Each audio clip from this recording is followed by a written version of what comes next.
জয় হিন্দ সবাইকে। তো আজকে আমরা দেখব এসএসসি জিডি 2026-এর জন্য যে আরডব্লিউএ অঙ্কিত স্যার একটি নতুন বই পাবলিশ করছে, সেই বইটি আজকে আমরা দেখব এবং সেই বইটিকে আমরা আজকে সলিউশন করতে। আজকে আমাদের যে প্রথম টপিক থাকবে সেটা হচ্ছে प्राचीन भारत। ठीक है, प्राचीन भारत का जो इतिहास है ये टॉपिक हमारा आज रहने वाली है। ठीक है, इसमें हम कंप्लीट इस बुक को सॉल्यूशन करेंगे। तो প্রতি সন্ধ্যায় 7টায় তোমাদের ক্লাস চলবে, ঠিক আছে, PM এর মধ্যে। আর এই বইটি যে পার্ট হচ্ছে সেটা হচ্ছে প্রাচীন ইতিহাস। যদি তোমরা আমাদের চ্যানেলে প্রথমবার আসো, চ্যানেলটিকে অবশ্যই সাবস্ক্রাইব করে দিও এবং তোমাদের বন্ধুবান্ধব কাছে এই লিঙ্কটিকে তোমরা শেয়ার করে দিও এবং তারা যাতে এসএসসি জিডি জিকে জিএসএ যে এই পিডিএফটি বা এই বইটি এখন পর্যন্ত সলিউশন করেনি তারা যাতে সলিউশন করে নিতে পারে। ঠিক আছে, আর এই বইটি যদি তোমরা পিডিএফ নিতে চাও তাহলে আমাদের ডেসক্রিপশন বক্সে তোমরা নম্বর পেয়ে যাবা, সেখান থেকে তোমরা নিতে পারো। ঠিক আছে, তারপর আরেকটা কথা, যদি তোমরা 4টা বই কম্বো নিতে চাও হিন্দিতে, ঠিক আছে, তাহলে আমাদের নিচে দেওয়া আছে সেই লিঙ্কে তোমরা ক্লিক করে ওই হোয়াটসঅ্যাপ নাম্বারে তোমরা স্ক্রিনশট ভেজে দিবে, তোমাকে কিন্তু বইগুলো ফ্রিতে দিয়ে দেওয়া হবে। চলো আমরা क्लासটাকে শুরু করি বেশিক্ষণ দেরি না করে। ঠিক আছে, यदि तुम लोग को इस एसएससी जीडी को एग्ज़ाम क्वालिफाई करना है, जीके जीएस में अच्छे से नंबर पकड़ लेना है, तो हिस्टोरी में तो इस बुक आप लोग के लिए बहुत ही इंपॉर्टेंट रहने वाली है। ये जो आप लोग देख रहे हो, ये जो पोच देख रहे हो, इस पोच को अगर आप लोग अपने सर पे लगाना है अगली 2027 में, तो आप लोग को इस क्लास को लेना बहुत ही ज़रूरी है। ठीक है, अभी तक जो है बहुत सारे बच्चे देख चुके हैं, अगर आपने नहीं देखा है तो इस क्लास को जाकर एंड तक देख लेना। ठीक है, ये जो बुक देख रहे हो, ठीक है, इस बुक का नाम है साधारण ज्ञान। ठीक है, इस बुक जो अंकित सर के द्वारा प्रोवाइड किया गया। ठीक है, इससे पहले जो है ये जीके जीएस के नाम से आता था, हिंदी में आता था, लेकिन इसका जो अभी जो है साथियों बंगाली में भी आ चुका है। ठीक है, और एक बात करने वाली है, एक बात रहने वाली है, जो आप लोग আপনারা সবাই দেখতে পাচ্ছেন যে আমি কোনো সময় হিন্দি চলে যাচ্ছি, তো ওটা কোনো সমস্যা না, তোমরা বুঝতে পারছো। ঠিক আছে, তো যেহেতু আমি হিন্দি দুটো ল্যাঙ্গুয়েজে ভিডিও বানাই তোমাদের জন্য, তোমাদের কথা মতো। ঠিক আছে, তো এর আগে তোমাদের হিন্দিতে যে হিন্দি বইটা আছে সেটা চলতেছিল। ঠিক আছে, ওরা হিন্দি ল্যাঙ্গুয়েজ চলছে, এখন ওই বইটাকে আমি বাংলাতে ট্রান্সলেট করে তোমাদের জন্য নিয়ে আসবো হিন্দি বইটাকে। তোমরা যদি চাও তাহলে অবশ্যই আমাকে কমেন্ট বক্সে জানাও যে এসএসসি জিডি হিন্দি যে বইটা আছে সেটা বাংলার মাধ্যমে তোমরা সলিউশন করতে নিতে চাও, তাহলে আমাকে অবশ্যই কমেন্ট করে জানাবা। ঠিক আছে, তাহলে আমি তোমাদের জন্য নিয়ে আসবো। চলো আমরা দেখি। তো তোমরা যে পিডিএফটি দেখতে পাচ্ছ, ঠিক আছে, এই পিডিএফটি হচ্ছে তোমাদের যে এসএসসি জিডি ইতিহাস নিয়ে আজকে আমরা পড়ব। এবং এই প্রথম আমাদের পার্ট হচ্ছে প্রাচীন ভারতের ইতিহাস। ঠিক আছে, প্রাচীন ভারতের ইতিহাসটিকে আমরা আজকে দেখব, তারপর নেক্সট পার্টে তোমাদের আরেকটা পার্ট থাকবে। ঠিক আছে, তো প্রাচীন ভারতের ইতিহাস তোমরা দেখতে পাচ্ছ যে প্রাচীন ভারতের ইতিহাসে কী কী হয়েছিল সেটা আমরা দেখব। তো দেখতে পাচ্ছ ইতিহাসের পিতা হচ্ছে হেরোডোটাস। তিনি হেরো স্টিকা নামে একটি বই লিখেছিলেন, এই জন্য তাকে ইতিহাসের জনক বলা হয়। কাকে? হেরোডোটাসকে বলা হতো। তারপরে দেখতে পাচ্ছ প্রাচীন ইতিহাসের যুগ। তো প্রাচীন এই যুগে কোনো লিখিত প্রমাণ পাওয়া যায় না, শুধুমাত্র তাত্ত্বিক প্রমাণ পাওয়া যায়। ঠিক আছে, এবং তারপর দেখবো কী ছিল এই যুগের 3টি ভাগ ছিল। কী কী ছিল? একটা ছিল পলিওলিথিক যুগ ছিল, তারপরে ছিল মেসোলিথিক যুগ ছিল, তারপরে নিওলিথিক যুগ ছিল। তো ঠিক আছে, তোমরা এই 3টি যুগ তোমরা মনে রাখবা, পোলিও, মেসিও এবং লিথিও যুগ ছিল। ঠিক আছে, তা লিথিক যুগের আগুনের আবিষ্কার করা হয়েছিল। ঠিক আছে, তো এই যুগে কী আবিষ্কার করা হয়েছিল? আগুনকে আবিষ্কার করা হয়েছিল। কোন যুগে আবিষ্কার করা হয়েছিল? লিথিক যুগে আগুন আবিষ্কার করা হয়েছিল। তারপরে লিথিক যুগে চাক্কা আবিষ্কার করা হয়েছিল। ঠিক আছে, তারপর হচ্ছে নিওলিথিক যুগে মানুষের কৃষিকাজ শুরু করেছিল। তারপর হচ্ছে নিওলিথিক যুগে মানুষ ঘরে বানানো অভ্যাস শিখেছিল, যেটিকে কমিউনিটি জীবন বলা হতো। তারপরে কুকুর ছিল প্রথম পোষা প্রাণী ছিল। ঠিক আছে, কুকুর ছিল একটি প্রথম পোষা প্রাণী ছিল। তারপর হচ্ছে কুকুর ছিল প্রথম পোষা প্রাণী। প্যালিও যুগের শিকার ছিল মানুষের প্রধান জীবিকা ছিল। মানুষ যে খাদ্য ছিল কি শিকার করে খাদ্য। তারপর যে প্যালিও যুগের প্রথম পাথর সংগ্রাম আবিষ্কার করা হয়েছিল। ঠিক আছে, তারপর প্রথম এখানে পাথর সংগ্রাম করা হয়েছিল। তা বলছে ভীম বেটকর একটি বিখ্যাত প্যালিওলিথিক সাইট মধ্যপ্রদেশে আবিষ্কার করা হয়েছিল। ঠিক আছে, তারপরে বেলান উপত্যকা উত্তরপ্রদেশে থেকে একটি হাটকর মাতার দেবী মূর্তি পাওয়া গিয়েছিল তার উচ্চতা প্যালিওলিথিক যুগে ছিল। এটা এসএসসি এমটিএসে পূজা গিয়েছিল। ঠিক আছে, তারপর দেখতে পাচ্ছ প্যালিওলিথিক যুগের প্রাচীন ভারতের ইতিহাসের মাটি পাত্র চিত্র পাওয়া গিয়েছিল। এটা হচ্ছে এসএসসি পোস্ট 2023 পূজা গিয়েছিল। তারপরে নেক্সট হচ্ছে তামা ছিল প্রথম ধাতু যা মানুষের ব্যবহার করেছিল। ঠিক আছে, তারপর যে প্রথম সঞ্চরণ এবং মানুষের ব্যবহারে করেছিল তা হলো দা। ঠিক আছে, তো প্রথম ফসল যা মানুষের চাষ করেছিল তা হলো বালি। ঠিক আছে, তারপরে নেক্সট হচ্ছে প্রাচীন মুদ্রাকে পঞ্চবাকট মুদ্রা বলা হয়। পঞ্চবাকট মুদ্রা পঞ্চতম খ্রিস্টপূর্ব থেকে এসেছিল। যেহেতু এগুলো ছাপানো হয় সেইগুলিকে ভারতের ভাষায় পঞ্চ মুদ্রা হিসাবে পরিচিত করা হয়েছিল। ঠিক আছে, তারপর যে নেক্সট দেখতে পাচ্ছ যে রমিলা পাটলার মতো লোহা ব্যবহার 80 খ্রিস্টপূর্বে শুরু হয়েছিল। ঠিক আছে, তারপরে নেক্সট দেখব মুখ্য বৈদিক গাথা।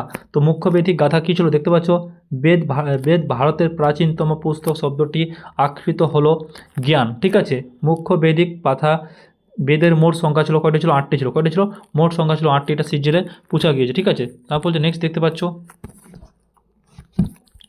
নেক্সট তোমাদের সামনে আসতেছে, নেক্সট দেখতে পাচ্ছ যে মুখ্য বৈদিক পাঠা তো হয়ে গেল। ঠিক আছে, তারপর হচ্ছে মুখ্য বৈদিক পাঠা যে ভেদ কয়টি ভেদ ছিল, তো এই ভেদ ছিল কয়টি ছিল, এর ভেদ ছিল 4টি ছিল। কী কী ভেদ ছিল সেগুলো ভেদগুলো তোমরা দেখতে পাচ্ছ, একটা হচ্ছে ঋগ্বেদ, একটা হচ্ছে যজুর্বেদ, একটা হচ্ছে সামবেদ, একটা হচ্ছে অথর্বেদ। কী হচ্ছে, মোট ছিল 4টি ভেদ ছিল, একটা ঋগ্বেদ, যজুর্বেদ, সামবেদ, অথর্বেদ ছিল। ঠিক আছে, তো ঋগ্বেদকে আমরা দেখবো, ঋগ্বেদ থেকে অনেকে কোশ্চেন আছে। ঠিক আছে, তো ঋগ্বেদ হচ্ছে এটি সবচেয়ে পুরনো বেদ ছিল। কোনটি ছিল, ঋগ্বেদ ছিল। ঠিক আছে, তারপর হচ্ছে ঋগ্বেদের 10টি মণ্ডল, 1028টি সূক্ত এবং প্রায় 10,580টি স্লোগান রয়েছে। ঠিক আছে, ঋগ্বেদের 5টি শাখা ছিল। ঠিক আছে, ঋগ্বেদের 25টি নদী উল্লেখ পাওয়া গিয়েছিল। ঠিক আছে, তারপর যে নেক্সট কটি নদী উল্লেখ পাওয়া যায়, 25টি নদী উল্লেখ পাওয়া ছিল।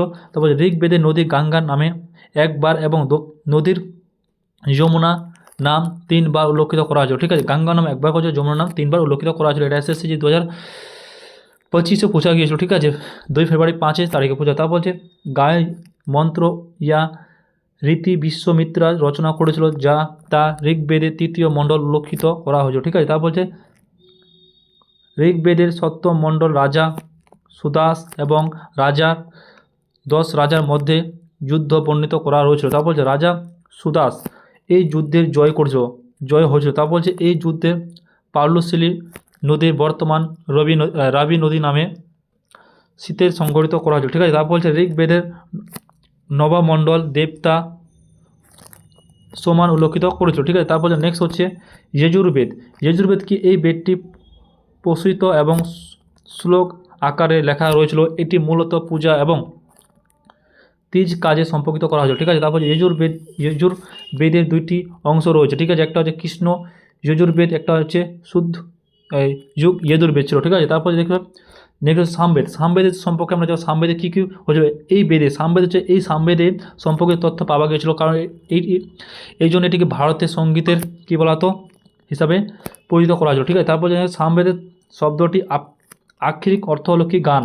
সামবেদের কথাটা সেটা আক্ষরিক অর্থ হচ্ছে গান হচ্ছে। ঠিক আছে, তারপর নেক্সট সামবেদের মূলত সূর্য প্রশাসন গাওয়া মুদ্রাগুলির সমষ্টিত এবং এদের মধ্যে মোট 1876 হিংস রয়েছে। ঠিক আছে, তারপর হচ্ছে অথর্বেদ কী হচ্ছে, এই বেদটি অন্যান্য বেদগুলির পর লেখা রয়েছে। অথর্বেদ কি হচ্ছে, এই যত বেদ ছিল এরপরে এই বেদটিকে লেখা রয়েছিল। এটি আর্থিক অর্থ বংশবিশদ বেদ নামেও পরিচিত। এই বেদের জাদুটোনা যন্ত্রমন্ত্র, ঠিক আছে, জাদুটোনা যন্ত্রমন্ত্র, চিকিৎসা, বিবাদ ও দুনিয়ার জীবনের সম্পর্কে আলোচনা করা হতো। কোন বেদে করা হতো, অথর্বেদে করা হতো। ঠিক আছে, এটা এসএসসি জিডিতে পূজা এবং সিজিলে পূজা গিয়েছে, 2023-25 পূজা গিয়েছে। তা বলছে অথর্বেদ হচ্ছে ব্রাহ্মদেবের নামে পরিচিত করা হয়েছে। অথর্বেদ কী বলছে, ব্রাহ্মদেব নামে পরিচিত করা হয়েছে। ঠিক আছে, তারপরে নেক্সট দেখবো অথর্বেদ সম্পর্কে আবার দেখব যে অথর্বেদ সবচেয়ে জনপ্রিয় শাখাগুলি হলো পিলালাদ এবং সাওয়ান ছিল। ঠিক আছে, তবে অথর্বেদকে বলা হতো যে অথর্বেদীদের বলা হতো কি, যে সভা ও সমিতি হলেন প্রজাপতির 2 কন্যা। ঠিক আছে, প্রজাপতির 2 কন্যা কিছু অথর্বেদ। তা বলছে বেদাঙ্গের যে মোট সংখ্যা ছিল কয়টা ছিল, বেদাঙ্গের মোট সংখ্যা ছিল 6টি ছিল মোট সংখ্যা। ঠিক আছে, এখানে কী কী সংখ্যা ছিল সেগুলো দেখবো। একটা হচ্ছে শিক্ষা, যেটা হচ্ছে ধ্বনি বিজ্ঞান ছিল। তারপর হচ্ছে জ্যোতিষ, সেটাকে জ্যোতি বিজ্ঞান বলা হতো। তারপর হচ্ছে ব্যাকরণ, এটাকে ব্যাকরণ ও ভাষা শাস্ত্র বলা হতো। তারপর হচ্ছে নেক্সট হচ্ছে কল্যাণ রীতিনীতি শাস্ত্র ছিল। তারপর হচ্ছে ঋক্তি শব্দ তত্ত্ব ছিল। তারপর ছন্দ, বেদিক ছন্দ বা মিটার ছিল। ঠিক আছে, তারপর হচ্ছে নেক্সট হচ্ছে বার্ণ গুরুস্থ সমূহ। দেখবো কী কী সমূহগুলো আছে। একটা হচ্ছে প্রধান বেদ, সেটা হচ্ছে কি ব্রাহ্ম গুরুস্থ সমূহ ছিল। ঠিক আছে, তারপর হচ্ছে ঋগ্বেদ, এটা কী ছিল, ইতরের এবং কৌশিক শক্ত ছিল। এটা বলতে যজুর্বেদে কী ছিল, সুতপথ এবং তেওড়িক ছিল। ঠিক আছে, তারপরে সামবেদে কী ছিল, 5, 20 এবং 36 ছিল। তারপর হচ্ছে অথর্বেদে কী ছিল, গোপদ ছিল। ঠিক আছে, তারপর হচ্ছে নেক্সট দেখে নেব পুরাণ পুরাণের পুরাণের মোট সংখ্যা করেছিল, তো পুরাণের যে মোট সংখ্যা ছিল সেটি ছিল করেছিল 18টি ছিল, ঠিক আছে। পুরাণের মোট সংখ্যা হচ্ছে কয়টি ছিল, পুরাণে তাহলে মোট সংখ্যা হচ্ছে কয়টি আমাদের, পুরাণের মোট সংখ্যা আছে 18, ঠিক আছে। তো 18টি পুরাণে দেখবো যে একটি হচ্ছে পুরাণের রচিতা হচ্ছে কোন ছিলেন, লোমহর্ষ, এবং তার পুত্র হচ্ছে উগ্র সভা ছিল। লোমহর্ষ ছিল, তার পুত্র হচ্ছে উগ্র সভা ছিল, ঠিক আছে। তারপরে নেক্সট হচ্ছে পুরাণগুলির মধ্যে সবচেয়ে প্রাচীন এবং সাহিত্যকার পুরাণ হলো মস্কো পুরাণ, ঠিক আছে। বর্তমানে পাওয়া পুরাণগুলি যুগের সময়কার ছিল, ঠিক আছে। তারপর হচ্ছে বিষ্ণু পুরাণ মৌর্য বংশের সাথে সম্পর্কিত, মস্কো পুরাণ সাতবাহন বংশের সাথে সম্পর্কিত, এবং বায়ু পুরাণ হলো গুপ্ত বংশের সাথে সম্পর্কিত, ঠিক আছে। তারপরে নেক্সট হচ্ছে গুরুত্বপূর্ণ তথ্য কী হচ্ছে, এই যে গুরুত্বপূর্ণ দেখবো যে পুরাণগুলি যে গুরুত্বপূর্ণ তথ্য সেই কী ছিল, শাস্ত্র আর্থক শাস্ত্র বাইরের রচিত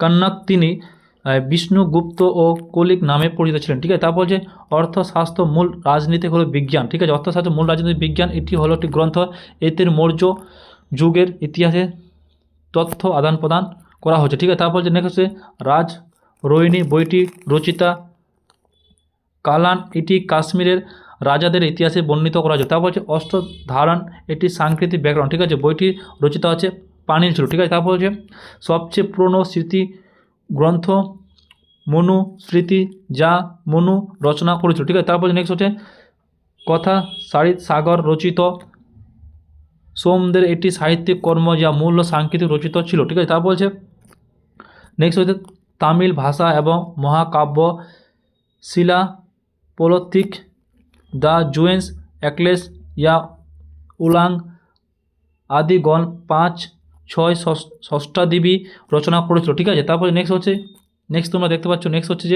হচ্ছে ইন্দাস উপত্যকা সভ্যতা এবং হরপ্পা সভ্যতা। তো হরপ্পার সভ্যতা সম্পর্কে আজকে আমরা জানবো, ঠিক আছে। হরপ্পা সভ্যতা আরেক নাম হচ্ছে ইন্দাস উপত্যকা, ঠিক আছে। তো দেখতে পাচ্ছ রেডিও কার্বন 14টি পদ্ধতিতে ইন্দাস উপত্যকা সভার তারিখচিত্র হয়েছিল, যেটি খ্রিস্টপূর্ব 2500 থেকে 1750 সালে পর্যন্ত ছিল, ঠিক আছে। 25 থেকে 1750 সালে পর্যন্ত সেটি করা হয়েছিল, ঠিক আছে। তারপর নেক্সট তোমরা দেখতে পাচ্ছ 25 থেকে 17 সাল পর্যন্ত করা হয়েছিল। তারপরে নেক্সট হচ্ছে যে হরপ্পা টিভি প্রথম 1826 খ্রিস্টাব্দে চার্লস মেন্স দ্বারা উল্লেখিত করা হয়েছিল, ঠিক আছে। তাই এটা হরপ্পাই ব্রোঞ্জ যুগের সভ্যতা হিসাবে পরিচিত করা হয়েছিল। এখানকার মানুষদের তারা একটি টিন ও ব্রোঞ্জ তৈরি পদ্ধতি জানতো, ঠিক আছে। তারপর নেক্সট হচ্ছে ইন্দিরা উপত্যকা সভ্যতা, এটা 1921 সালে রায় বাহাদুর দয়া রাম সাহেবী দ্বারা হয়েছিল, ঠিক আছে। তারপর নেক্সট হচ্ছে ইন্দাস উপত্যকা সভ্যতা প্রধান বাসিন্দারা ছিলেন দরিদ্র ও মিডিয়াম জনগণ ছিল, ঠিক আছে। তারপর নেক্সট হচ্ছে ইন্দাস উপত্যকায় সভ্যতা ছিল একটি শহরের সভ্যতা ছিল। তারপর নেক্সট হচ্ছে লোথল ইন্দাস উপত্যকা সভ্যতা প্রধান বন্দর হিসাবে পরিচিত ছিল, ঠিক আছে। তারপরে নেক্সট হচ্ছে ইন্দাস উপত্যকা সভ্যতার লেখিকা ছিল চিত্রলিপি, এই লেখিকাটি ডাক থেকে লেখা পাওয়া গিয়েছিল। তারপরে নেক্সট হচ্ছে ইন্দাস উপত্যকা সভ্যতা গ্রিক সিস্টেম শহর এবং বাড়ির নির্মাণের করা হয়েছিল, ঠিক আছে। তারপর নেক্সট হচ্ছে ইন্দাস সমাজে ছিল মাতৃতান্ত্রিক ছিল, ঠিক আছে। তারপর নেক্সট হচ্ছে ইন্দাস উপত্যকা মানুষের মধুর ব্যবহার করত মিষ্টার জন্য, ঠিক আছে। তারপরে নেক্সট হচ্ছে ইন্দাস উপত্যকা সভ্যতা মানুষের দশমিক পদ্ধতিতে ভিত্তিতে ওজন ও ব্যবস্থা ব্যবহার করতো, ঠিক আছে। তারপর নেক্সট হচ্ছে লোথলের একটি ছোট্ট মাটি দিয়ে তৈরি ঘোড়ার মূর্তি পাওয়া গেছিলো, ঠিক আছে। একটা ছোট্ট মাটি দিয়ে সেটা ঘুড়ির মূর্তি পাওয়া গেছে, ঠিক আছে। কালীবাঙ্গালতে জমি চাষের হিসাবে পাওয়া গেছিলো, ঠিক আছে। তারপর নেক্সট হচ্ছে কালীবঙ্গের খোঁজিদের ইট ব্যবহারের প্রমাণ পাওয়া যায়, তাহলে ইট ব্যবহারের কথা পাওয়া যায় কালীবাঙ্গালে পাওয়া গেছে, ঠিক আছে। হরপ্পা সভ্যতা। তারপর নেক্সট হচ্ছে 1948 সালে এভনেস ম্যাকলোস উল্লেখিত করেছিলেন যে হরপ্পা সভ্যতা শহরে ড্রেনেজ সিস্টেম জন্যে ভাটা ইট দিয়ে ড্রেন তৈরি করা হয়েছিল, ঠিক আছে। তারপরে নেক্সট তোমরা দেখতে পাচ্ছ যে ইন্দাস উপত্যকা ও সভ্যতা প্রধান সাইটের সমূহ, যেমন দেখতে পাচ্ছ প্রধান সাইট এবং অবস্থা এবং নদী, যেমন হরপ্পা নদী কোথায় ছিল, পাকিস্তানে ছিল, কোথায় ছিল, রাবিনীতে ছিল, ঠিক আছে। তারপরে নেক্সট হচ্ছে মোহনজোদড়ো এটা কথা ছিল পাকিস্তানে ছিল, সেটা কথা ইন্দাস নদী ছিল, ঠিক আছে। তারপর যে চান্দ্রু দারো সেটা কথা ছিল পাকিস্তানে ছিল, ইন্দাস নদী ছিল, ঠিক আছে। তারপরে নেক্সট কালীবাঙ্গা, এটা ছিল কথা ছিল রাজস্থানে ছিল, কালীবাঙ্গা কথা ছিল রাজস্থানে ছিল, সেটা ছিল ঘগর নদী ছিল, ঠিক আছে। তারপরে নেক্সট হচ্ছে লোথল, লোথল কথা ছিল এটা ছিল গুজরাটে ছিল, ভগবা নদী ছিল, ঠিক আছে। তারপর হচ্ছে রোপক পাঞ্জাবে ছিল, এটা ছিল কথা ছিল সুত লজ নদীতে ছিল। তারপরে নেক্সট হচ্ছে আলমগীরপুর, আলমগীরপুর এটা কথা ছিল মিরট ছিল, সেটা ছিল হিন্দু নদী ছিল, ঠিক আছে। তারপর হচ্ছে রায়পুর, এটা কথা ছিল গুজরাটে ছিল, ভাদর নদী ছিল, ঠিক আছে। তারপর হচ্ছে ঢোলাবিরা, ঢোলাবিরা এটা গুজরাটের মধ্যে ছিল, ঠিক আছে। এটা হচ্ছে বানাগুলি, এটা ছিল হরিয়ানার মধ্যে ছিল। তারপর হচ্ছে রাখি গাড়ি, এটা ছিল হরিয়ানার মধ্যে ছিল, ঠিক আছে। তারপর নেক্সট হচ্ছে সুকেন্দাগে, এটা পাকিস্তানের মধ্যে ছিল, দাসী নদীতে ছিল, ঠিক আছে। তারপর যে নেক্সট তোমরা দেখতে পাচ্ছ, নেক্সট হচ্ছে যে হরপ্পার সভ্যতা। আরেকটু কিছু আমরা এখানে বিস্তৃত জানবো যে হরপ্পার সভ্যতার মধ্যে কী ছিল। যেমন দেখতে পাচ্ছ হরপ্পা সাইট, যেটাকে সুরকোটা গুজরাটে অবস্থিত ছিল, ঠিক আছে। তারপর যেখানে হচ্ছে মোহনজোদড়ো দা ছিল ভারতের প্রাচীনতম শহর, যা মানুষদের পাহাড়ি নামে পরিচিত ছিল, ঠিক আছে। তার এর মানুষদের যে প্রাচীনতম ছিল পাহাড়ি নামে পরিচিত কথা ছিল হরপ্পা ছিল, ঠিক আছে। মোহনজোদড়ো ছিল। তারপরে মোহনজোদড়োতে পাওয়ার সবচেয়ে বড় বিল্ডিংটি ছিল প্রধান ধানের ধানের কী ছিল গুদাম ছিল, ঠিক আছে। প্রধান ছিল ধানের একটি গুদাম ছিল, ঠিক আছে। মোহনজোদড়ো থেকে একটি বর্জ্য বর্ণিত মৃত্তি পাওয়া গিয়েছিল, ঠিক আছে। তারপরে নেক্সট হচ্ছে হরপ্পা সাইট মোহনজোদড়ো পাকিস্তানের সিন্ধু প্রদেশে অবস্থিত ছিল, কথা ছিল পাকিস্তানের সিন্ধু নদীতে অবস্থিত ছিল, ঠিক আছে। সিজিএলে পৌঁছা গেছে, তো ভাবতে পারছো যে কতটা ইম্পর্টেন্ট প্রশ্ন এগুলো। তারপর হচ্ছে মোহনজোদড়োকে সিন্ধু বাগ নামে পরিচিত করা হয়েছিল, এটা কিন্তু এসএসসি যদি একেসে বোঝাতো, তা কাকে সিন্ধু বাগ বলা হতো, মোহনজোদড়োকে বলা হতো, ঠিক আছে। তারপর নেক্সট হচ্ছে নেক্সট তোমরা দেখতে পাচ্ছ ইন্দাস উপত্যকা মোহনজোদড়ো সাইড থেকে একটি চমককার নির্মাণ গেট ব্যাথ বড় সিনায়ু ঘর এর প্রমাণ পাওয়া গিয়েছিল, ঠিক আছে। তারপর নেক্সট দেখতে পাচ্ছ হরপ্পা সভ্যতা দক্ষিণতম সাইন ডাই মাবার মহারাষ্ট্রে থেকে একটি রথের মূর্তি পাওয়া গিয়েছিল, ঠিক আছে। তারপর নেক্সট দেখতে পাচ্ছ তাদের মধ্যে ফসল ছিল গম এবং কী ছিল গম এবং ছিল জব, গম আর কী ছিল জব ছিল। তারা সুতি এবং উল্লেখিত পোশাক ব্যবহার করতো, ঠিক আছে। তারপরে নেক্সট দেখতে পাচ্ছ লোথল এবং কালীবাঙ্গাতে আগ্নেয়গুলি পাওয়া গিয়েছিল, ঠিক আছে, যেটিকে কালীবাঙ্গার শব্দ কালো চুরি বলা হতো, ঠিক আছে। তারপরে নেক্সট দেখতে পাচ্ছ লোথল এবং চন্দ্রদার এর মূর্তি তৈরি কারখানা পাওয়া গিয়েছিল, ঠিক আছে। তারপরে নেক্সট দেখতে লোথল থেকে চাল এর প্রমাণ পাওয়া গেছে, কোথাতে পাওয়া গেছে লোথল থেকে চালের প্রমাণ পাওয়া গেছে, ঠিক আছে। তারপর নেক্সট দেখতে পাচ্ছ যে হরপ্পা সভ্যতার শিলাগুলি একক শিলা প্রাণী একটি ছবি পাওয়া গিয়েছিল, যেটি হরপ্পা যুগের শিলগুলির সাধারণত স্টাইলিশ একটি নরম পাথরে তৈরি করা হয়েছিল, ঠিক আছে। তারপর যে ইন্দাস উপত্যকা সভ্যতা মানুষের মাতা দেবী এবং উপন্যাস করতো, ঠিক আছে। তারপরে নেক্সট দেখতে পাচ্ছ বিনোদের জন্য এই মানুষরা মাছ ধরা কী করতো, মানুষরা মাছ ধরতো, শিকার প্রাণী পাখি এবং এদের অপরকিক লড়াই করতো, মানুষ এবং প্রাণীর মধ্যে লড়াই করতো খাবার জন্য, ঠিক আছে। তারপর হচ্ছে দেখতে পাচ্ছ করতে দেওয়া হতো পাইচ খেলা ইত্যাদি পদ্ধতি ব্যবহার করতো। তারা তলোয়ার সম্পর্কে জানতো না, তারা কী যে তলোয়ার আছে তারা সে সম্পর্কে জানতো। তারপর হচ্ছে আগ্নিতে পোড়ানো মাটিকে টেরাকোট বলা হতো, ঠিক আছে। তারপর নেক্সট দেখতে পাচ্ছ ইন্দাস উপত্যকা সভ্যতায় মানুষরা লাল মাটি দিয়ে মাটির বাসন তৈরি করতো, কী হচ্ছে লাল মাটি থেকে মাটির বাসন তৈরি করতো, যেগুলো আমরা হাঁড়ি বলি না, সেগুলো আছে হাঁড়ি যে পূজা পাঠে যখন সেই মাটি দিয়ে তৈরি কিন্তু তারা কিন্তু পাত্র ব্যবহার করতো এবং কালো রং দিয়ে সেটাকে ডিজাইন আকার করতো, ঠিক আছে। তারপরে নেক্সট দেখতে পাচ্ছ এটা কিন্তু বন্যকে ইন্দাস উপত্যকা সভ্যতা ধ্বংস করা হিসাবে ব্যবহার করতো, ঠিক আছে। তারপর হচ্ছে বৈদিক সভ্যতা, তো বৈদিক সভ্যতা দেখতে পাচ্ছ বৈদিক সভ্যতার মধ্যে কী করা হতো, বৈদিক যুগে দুই ভাগে ভাগ করা হতো, একটা হচ্ছে কি ঋগ্বেদিক যুগ, একটা হচ্ছে পরবর্তী বৈদিক যুগ। তো ঋগ্বেদিক যে যুগটি ছিল এটা কথা ছিল 1500 থেকে 1000 খ্রিস্টপূর্ব ছিল, ঠিক আছে। তারপর হচ্ছে পরবর্তী বৈদিক যুগ, এটা ছিল 1000 থেকে 600 খ্রিস্টপূর্বের মধ্যে ছিল, ঠিক আছে। তারপর দেখতে পাচ্ছ প্রাথমিক বৈদিক যুগের একজন ধনী ব্যক্তিকে গৌতম বলা হতো, কী বলতো যদি কোনো ধনী ব্যক্তি তাকে কী বলতো গৌতম বলা হতো, ধনী ব্যক্তি কী বলতো গৌতম বলা হতো, ঠিক আছে। তারপর এটা এসেছে সিজিএল 2024 দুইবার পূছা হয়েছে, একবার 2023 এবং 2024 কিন্তু এটাকে পূছা গিয়েছে, ঠিক আছে। তারপর নেক্সট দেখতে পাচ্ছ তোমরা যে মার্কস মুলান বলছেন যে আর্যরা মূলত মধ্য এশিয়ার বাক্সি অঞ্চলে থেকে আগত আই সভ্যতাকে বেদিক সভ্যতা বলা হতো। ঠিক আছে, আই সভ্যতা কী বলতো? বেদিক সভ্যতা বলা হতো। আই শব্দটির অর্থ হলো ষষ্ঠ। ঠিক আছে, তারপর যে আইদের ভাষা ছিল সাংস্কৃতিক এবং তারা আর্য সভ্যতা একটি মাটির গ্রামীণ সভ্যতা প্রশাসনিক এককটি 5টি ভাগে ভাগ করা হতো। সেই 5টি ভাগ কিছু একটা ছিল কুল ছিল, একটা গ্রাম ছিল, একটা কিছু একটা কুল, গ্রাম এবং বিশ ছিল, তারপর জন ছিল, তারপর রাষ্ট্র ছিল। ঠিক আছে, তারপর এই মোট 5টি কী ছিল? এই মোট 5টি যেটি ছিল, কুল হলো, একটি গ্রাম হলো, একটি বিশ হলো, একটি জন হলো, একটি রাষ্ট্র ছিল। ঠিক আছে, তারপর যে নেক্সট দেখে নেব।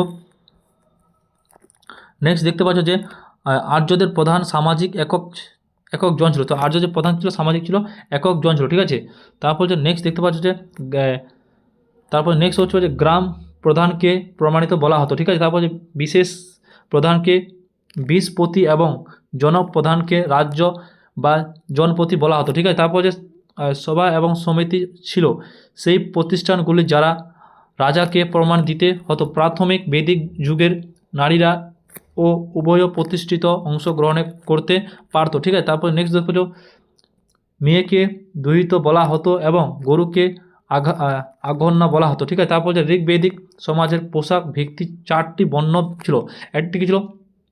বর্ণ যে পোশাকগুলি সেগুলি 4টি বর্ণে বিভক্ত করে। সেই বর্ণগুলি ছিল হচ্ছে বাঞ্ছ বর্ণ ছিল, একটা ছিল ক্ষিতিজ বর্ণ ছিল, একটা ছিল বেস্ট বর্ণ ছিল, একটা ছিল শুদ্ধ বর্ণ ছিল। এই 5টি বর্ণ ছিল। ঠিক আছে, এই 4টি বর্ণ ছিল। ঠিক আছে, 4টি বর্ণ। ঠিক আছে, তারপর যে নেক্সট দেখতে পাচ্ছ যে আর্য সমাজ ছিল পিতাতান্ত্রিক সমাজ। ঠিক আছে, আর্য সমাজ ছিল একটি পিতাতান্ত্রিক সমাজ ছিল। সমাজের সবচেয়ে ছোট একক ছিল কি? পরিবারের বা গোসাঙ্গ, যারা প্রধান ছিল পিতা, যাকে কুলক্স বা গৃহপতি বলা হতো। ঠিক আছে, তারপরে নেক্সট পাচ্ছ এই যুগের নারীরা তাদের স্বামী সঙ্গে যৌজ কার্যক্রম অংশগ্রহণ করতো। ঠিক আছে, তারপর শিশু বিবাহিত এবং পদার্থ ব্যবস্থা পরিচালনা ছিল। ঠিক আছে, তারপর যে এক বিবাহ তার প্রায় সর্বামিত ছোটোকে ভাইকে বিয়ে করতে পারতো। ঠিক আছে, একটা যে কোনো বিবাহিত আছে তার যে ছোটো স্বামীর যে ছোটো ভাই মানে দেওয়ার আছে সেই দেওয়ারকে কিন্তু সে বিয়ে করতে পারতো। ঠিক আছে, তারপর যারা সারা বছর জীবন অবিবাহিত থাকতো তাদের অমাজু বলা হতো। যার মধ্যে তাদের যাদের বিয়ে হতো না তাদের কী বলা হতো?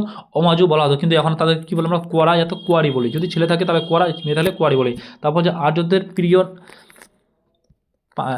পানীয় ছিল সোমরস। ঠিক আছে, তারপর যা গাছের ছাল থেকে তৈরি হতো। ঠিক আছে, তারপর যে ঔপন্যাসিক মোট সংখ্যা ছিল 108টি বলে ধারণা আছে। ঠিক আছে, তারপর যে বেদিক আর্য সভ্যতা ছিল অঞ্চলে বাস করত যা 60টি নদী দ্বারা সূচিত এলাকায়। এই 60টি নদীর মধ্যে একটি হলো জিলাম নদী। ঠিক আছে, যা প্রাচীন বিস্তার ছিল। ঠিক আছে, তারপর নেক্সট দেখতে পাচ্ছ ঋগ্বেদিক যুগের আর্যদের প্রধান পোশাক ছিল পশুপালন। ঠিক আছে, প্রধান পোশাক কথা ছিল ঋগ্বেদের যে প্রধান পোশাক ছিল সেটা ছিল পশুপালন ছিল। ঠিক আছে, পরবর্তীকালে সেটিকে ঋগ্বেদের কৃষিকাজে বেদিক যুগে বলা হতো তাদের সম্পর্কে জানতাম। ঠিক আছে, তারপর নেক্সট হচ্ছে আর্যদের প্রিয় প্রাণী ছিল কি? ঘোড়া। ঠিক আছে, তাদের প্রিয় প্রাণী ছিল ঘোড়া এবং তাদের প্রিয় দেবিকা ছিল কি? ইন্দ্রিয়।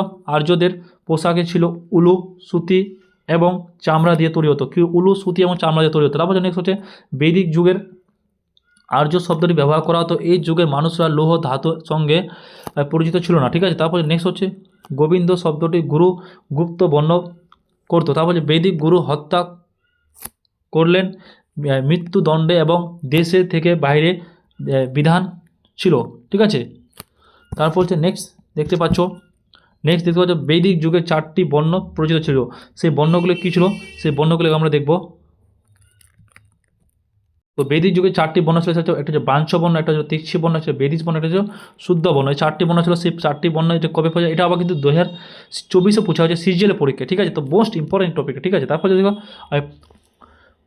পোস্ট বৈদিক যুগের বৈদিক জাতি ধারণা কৃষি, পশুপালন এবং বাণিজ্যের মতো কর্মকাণ্ড নিয়োগ ছিল। ঠিক আছে, তারপর যে পরবর্তী বৈদিক যুগের বর্ণ শ্রমিক সামাজিক ব্যবস্থা ভিত্তি হিসাবে গৃহীত ছিল। ঠিক আছে, তারপর নেক্সট হচ্ছে পরবর্তী বৈদিক যুগের জন্য এবং গুরুত্ব বাড়ানো ছিল, যার ফলে বান্যদের শক্তি এবং কাজের ক্ষেত্রে ব্যাপকভাবে বিদৃষ্ট পেয়েছিল। ঠিক আছে, তারপর হচ্ছে পরবর্তী বৈদিক যুগের গুপ্ত ব্যবস্থা প্রতিষ্ঠিত ছিল। ঠিক আছে, তারপর হচ্ছে পরবর্তী বৈদিকগুলির মধ্যে যেটিকে জাতিপতি, দেবতা ইন্দ্র এবং পরবর্তী সবচেয়ে জনপ্রিয় হিন পোস্ট বৈদিক যুগের প্রধান শিল্পিকা ছিল, যা বাস্তবিক পুস্তক ছিল। তা বলছে পরবর্তী বৈদিক যুগের মহাকাব্যের সংখ্যা 2টি ছিল, ঠিক আছে।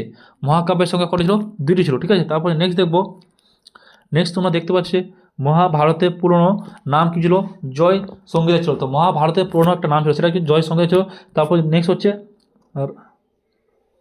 রামায়ণ ছিল, ঠিক আছে। তারপর তোমার যে চ্যানেলে প্রথম চ্যানেলটা অবশ্যই সাবস্ক্রাইব করে, কারণ তোমাদের এই পিডিএফটা আমাকে অনেক জায়গা থেকে বই খুঁজে এই পিডিএফটা বানাতে হয়েছে, অনেকটা পরিশ্রম লাগছে। তো আশা করো তোমরা আমার চ্যানেলটা সাবস্ক্রাইব করে এখন পর্যন্ত 3K হয়েছে, তোমরা আশা করো তোমরা আমাকে 10,000-এর মধ্যে পৌঁছাই দিবা এবং ভিডিওকে যাতে সাথে শেয়ার করে, ঠিক আছে। কারণ তোমার আমি অনেকটা পরিশ্রম করতেছি, তোমার সেই যদি তোমার একটা কমেন্ট করো ভালো করে, আর যদি একটা লাইক করো আর একটা সাবস্ক্রাইব করো, তো আমাকে আরও উৎসাহিত হয় তোমাদের জন্য ভিডিও বানানোর জন্য। কারণ এর আগে তোমরা আমাকে অতটা ভালোবাসা দিয়েছো যত আমি আশা করতে পারিনি, তার জন্য আমি তোমাদেরকে এর আগে আমি হিন্দিতে ভিডিও বানাতাম, এখন তোমাদের আমি বাংলাতে ভিডিও নিয়ে চলে আসছি, যাতে তোমরা আমাকে আমাদের পশ্চিমবাংলার ছেলেগুলো, আর আমার বাড়ি অনেক দূর না, ঠিক আছে। আমার যদি বাড়ি তোমরা জানতে চাও তাহলে অবশ্যই কমেন্ট করো, আমি আমার বাড়িটা বলে দেবো আমি কোত্থেকে, ঠিক আছে।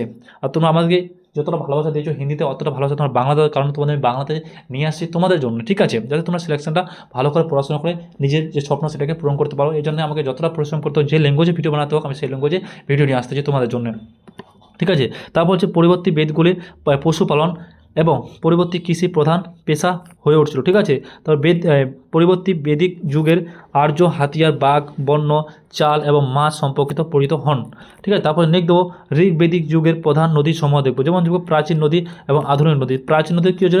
পারুশনি, এটা হচ্ছে রবি নদী বলা হতো। প্রাচীন নদী কী বলতো? রবি নদী বলা হতো। তারপর সুক্তি, এটা কী বলা হতো? সুতলজ বলা হতো। তারপর যে বিস্তার, যেটা হচ্ছে জিমলা বলা হতো। তারপর হচ্ছে নেক্সট হচ্ছে অনিষ্কা, সেটা হচ্ছে চেনব বলা হতো। তারপর বলছে বিপাস, বিপাস কী হচ্ছে? বিয়াস বলা হতো। তারপর হচ্ছে গতিম, গতিম কী হতো? গোমলা বলা হতো, ঠিক আছে। তারপর যে নেক্সট দেখতে পাচ্ছ প্রধান দর্শক এবং তাদের প্রতিষ্ঠা, প্রধান দর্শন এবং তাদের প্রতিষ্ঠা, যেমন দর্শন বক্তা, দর্শনের বক্তা, যেমন যেমন দেখতে পাচ্ছ যে এটা হচ্ছে দর্শন, এটা হচ্ছে বক্তা। তো যেমন দেখতে পাচ্ছ 1 নম্বর কী আছে? যোগ দর্শন, এটা কী ছিল? পাল জঞ্জিন ছিল। তারপর হচ্ছে ন্যায় দর্শন, এটা হচ্ছে গৌতম ছিল। তারপর হচ্ছে চোবাক লোয়াক দর্শন, সেটা ছিল চাবাক ছিল, ঠিক আছে। তারপর নেক্সট দেখতে পাচ্ছ সংজ্ঞা দর্শন, সংজ্ঞা দর্শন কী ছিল? কপিল মণি প্রাচীনতম দর্শন ছিল, ঠিক আছে। তারপর হচ্ছে পূর্ব মীমাংসা, এটা ছিল জেমিনি ছিল, ঠিক আছে। এটা এসএসসি সিজিএল পোস্ট সিলেকশন পোস্টে 2023 পূজা কি। তারপর উত্তর মীমাংসা কে ছিল? সেটা ছিল বর্দ নারায়ণ ছিল, ঠিক আছে। বিশিকা, বিশিকা দর্শন, সেটা ছিল উলুক কানা ছিল, ঠিক আছে। তারপর নেক্সট দেখতে পাচ্ছ প্রধান মহাজন পদ এবং তাদের রাজধানী, প্রধান মহাজন পদ এবং তাদের রাজধানী, যেমন দেখতে পাচ্ছ প্রধান মহাজন পদ এবং তাদের রাজধানী দেখতে পাচ্ছ কাশী, কাশী কথা ছিল বারাসানিতে ছিল, ঠিক আছে। তারপর হচ্ছে আঙ্গা কথা ছিল চাম্পায় ছিল, মগধ কথা ছিল রাজগিরি গিরিবঞ্জ ছিল, ঠিক আছে। তারপর হচ্ছে নেক্সট বঞ্জি, বঞ্জি কথা ছিল সেটা ছিল বেসালিতে ছিল, ঠিক আছে। তারপর হচ্ছে চেদি বা চেঠি, এটা কী ছিল? সুগি মণি বতী ছিল, ঠিক আছে। তারপর হচ্ছে বংশ কথা ছিল সোলা বম্বি ছিল। তারপর হচ্ছে পাঞ্জালা, পাঞ্জালা কথা ছিল উত্তর অহিচন্দ্র, দক্ষিণ কাম্পিল ছিল। তারপর যে মস্কো, মস্কো কথা ছিল বিরাটের মধ্যে ছিল। তারপর যে সুরেশ, সুরেশ কথা ছিল মথুরায় ছিল, ঠিক আছে। তারপরে কুরু, কুরু কথা ছিল ইন্দ্র পুস্ত ছিল, ঠিক আছে। তারপর যে নেক্সট দেখবো আমরা, নেক্সট তোমাদের সামনে দেখতে পাচ্ছ তোমরা যে নেক্সট হচ্ছে প্রধান মহাজন পদ এবং রাজধানী, প্রধান মহাজন পদ এবং তাদের রাজধানী দেখব, যেরকম গান্ধা, গান্ধার কথা ছিল তক্ষশিলায় ছিল, ঠিক আছে। তারপর হচ্ছে কম্বোজ, কম্বোজ কথা ছিল রাজপুত ইটাক ছিল, ঠিক আছে। তারপর যে অবন্তরী, অবন্তরী কথা ছিল উত্তর জেন্তিক দক্ষিণ মহিষিত ছিল, ঠিক আছে। তারপর যে নেক্সট দেখতে পাচ্ছ আসমকা, আসমকা কথা ছিল দক্ষিণ ভারতের একমাত্র মহাজন পদ ছিল, সেটাকে কী বলা হতো? পাটলা বলা হতো, ঠিক আছে। তারপর মল্ল, মল্ল কথা ছিল কুশীনগর পাওয়া গিয়েছিল, ঠিক আছে। তারপর যে কৌশল, কৌশল বা কোলাস, কৌশল বা কোলাস এর কথা ছিল সভ্যতি যোজক ছিল, ঠিক আছে। তারপর নেক্সট দেখতে পাচ্ছ মগধ মহাজনপদ, মগধ মহাজনপদ নদী দ্বারা বেষ্টিত ছিল, যা গঙ্গা এবং পুত্র ছিল। যেরকম তোমরা প্রথম দেখতে পাচ্ছ জৈন ধর্ম, তো জৈন ধর্মের সম্পর্কে আমরা জানবো যে জৈন ধর্ম কী ছিল। তো জৈন ধর্ম তোমরা দেখতে পাচ্ছ যে জৈন ধর্মের আমরা বিস্তারিত সম্পর্কে একটু জানবো। যেরকম জৈন ধর্ম প্রতিষ্ঠাতা এবং তাদের দিকরক্ষক ছিলেন ঋগ্বেদিক উপন্যাস। उसके बाद তারপর জৈন ধর্মের 73তম তীর্থঙ্কর ছিলেন পার্শ্বনাথ, যিনি কাশ্মীর রাজা অশোক এবং ছিলেন। তারপর যে মহাদেবী কী ছিলেন? মহাবীর হচ্ছেন স্বামী ছিলেন, যিনি জৈন ধর্মের 24তম এবং শেষ তীর্থঙ্কর মহাবীর। তিনি 540 খ্রিস্টপূর্বে কুন্ডু গ্রামে বিশালী জন্মগ্রহণ করেছিল। ঠিক আছে, তারপর যে নেক্সট দেখতে পাচ্ছ যে তার পিতা নাম ছিল সিদ্ধা, যিনি যাত্রা গৌতম ছিলেন প্রধান মাতা। ঠিক আছে, তারপর হচ্ছে ছিলেন ত্রিশাঙ্গা দেবী, যিনি ছিল্লত রাজা চেকক এবং বোন ছিলেন। ঠিক আছে, তারপর হচ্ছে নেক্সট তোমরা দেখতে পাচ্ছ মহাবীর স্বামী স্ত্রীর নাম ছিল যোদক এবং কন্যা নাম ছিল প্রিয়দর্শন। ঠিক আছে, তো মহাবীর স্বামী সেবক নামে বর্ধমান ছিল। ঠিক আছে, তারপর নেক্সট হচ্ছে মহাবীর স্বামী তার পিতা মাতা মৃত্যু পর 30 বছর বয়সে এক সঙ্গিনী জীবন করেছিলেন। ঠিক আছে, তারপর তিনি তার বড় ভাই বন্দিবর্ধনের অনুমতি নিয়েছিল। ঠিক আছে, তারপর নেক্সট হচ্ছে 12 বছর কঠোর তপস্যা করার পর তিনি ঋজু পালিকা নদীর তীরে কঞ্জিকা একটি শাল গাছের নিচে জ্ঞানঙ্গ কেলবশ লাভ করেছিলেন। ঠিক আছে, তারপর নেক্সট তার মহাবীর নামে দেওয়া হয়েছিল কারণ তিনি নিজের ইন্দ্রগুলি করেছিল। ঠিক আছে, তারপর নেক্সট দেখতে পাচ্ছ মহাবীর স্বামী তার উত্তর দেশ প্রাকৃতিক অর্ধ মাগধী ভাষা প্রদান ছিল। তারপর যে মহাবীর স্বামীর প্রথম শিষ্য ছিলেন তার জামালি। ঠিক আছে, তারপর জৈন ধর্মে 18টি পাপ ধারণ করা হয়েছিল। ঠিক আছে, তারপর নেক্সট জৈন সাহিত্যিক বলা হতো আগমকে। ঠিক আছে, তারপর নেক্সট দেখতে পাচ্ছ জৈন ধর্মের তীর্থঙ্করদের জীবনের সম্পর্কে একটি গ্রন্থ লেখা হয়েছিল যার নাম হচ্ছে কাল। এটি রচিত করা ভদ্র বাহাদুর দ্বারা করা হয়েছে। তারপরে নেক্সট দেখতে পাচ্ছ জৈন ধর্মের মূল 3টি রতন ছিল। একটা হচ্ছে কঠিন দর্শন, একটা হচ্ছে সঠিক জ্ঞান, একটা হচ্ছে সঠিক আচরণ। কঠিন দর্শন, সঠিক জ্ঞান, সঠিক আচরণ। তারপর যে নেক্সট দেখতে পাচ্ছ জৈন ধর্মের ঈশ্বরকে বিশ্বাস করে না, এটি আত্মবিশ্বাস করে। ঠিক আছে, তারপর হচ্ছে মহাবীর স্বামী পুণ্যজন্ম এবং কর্ম এবং বিশ্বাস করতো। ঠিক আছে, তারপর নেক্সট হচ্ছে জৈন ধর্মকে পূর্ব জ্ঞানকে বলা হতো কেলবালা জ্ঞান বলা হতো। তারপর জৈন ধর্মকে সবচেয়ে গুরুত্বপূর্ণ নীতি ছিল অহিংসা। ঠিক আছে, তারপর নেক্সট দেখতে পাচ্ছ মহাবীর স্বামী 468 খ্রিস্টপূর্বে পর্বে রাজগিরি 72 বছর বয়সে করেছিল। ঠিক আছে, তারপর নেক্সট দেখতে পাচ্ছ তোমরা দেখতে পাচ্ছ যে জৈন মাঠগুলোর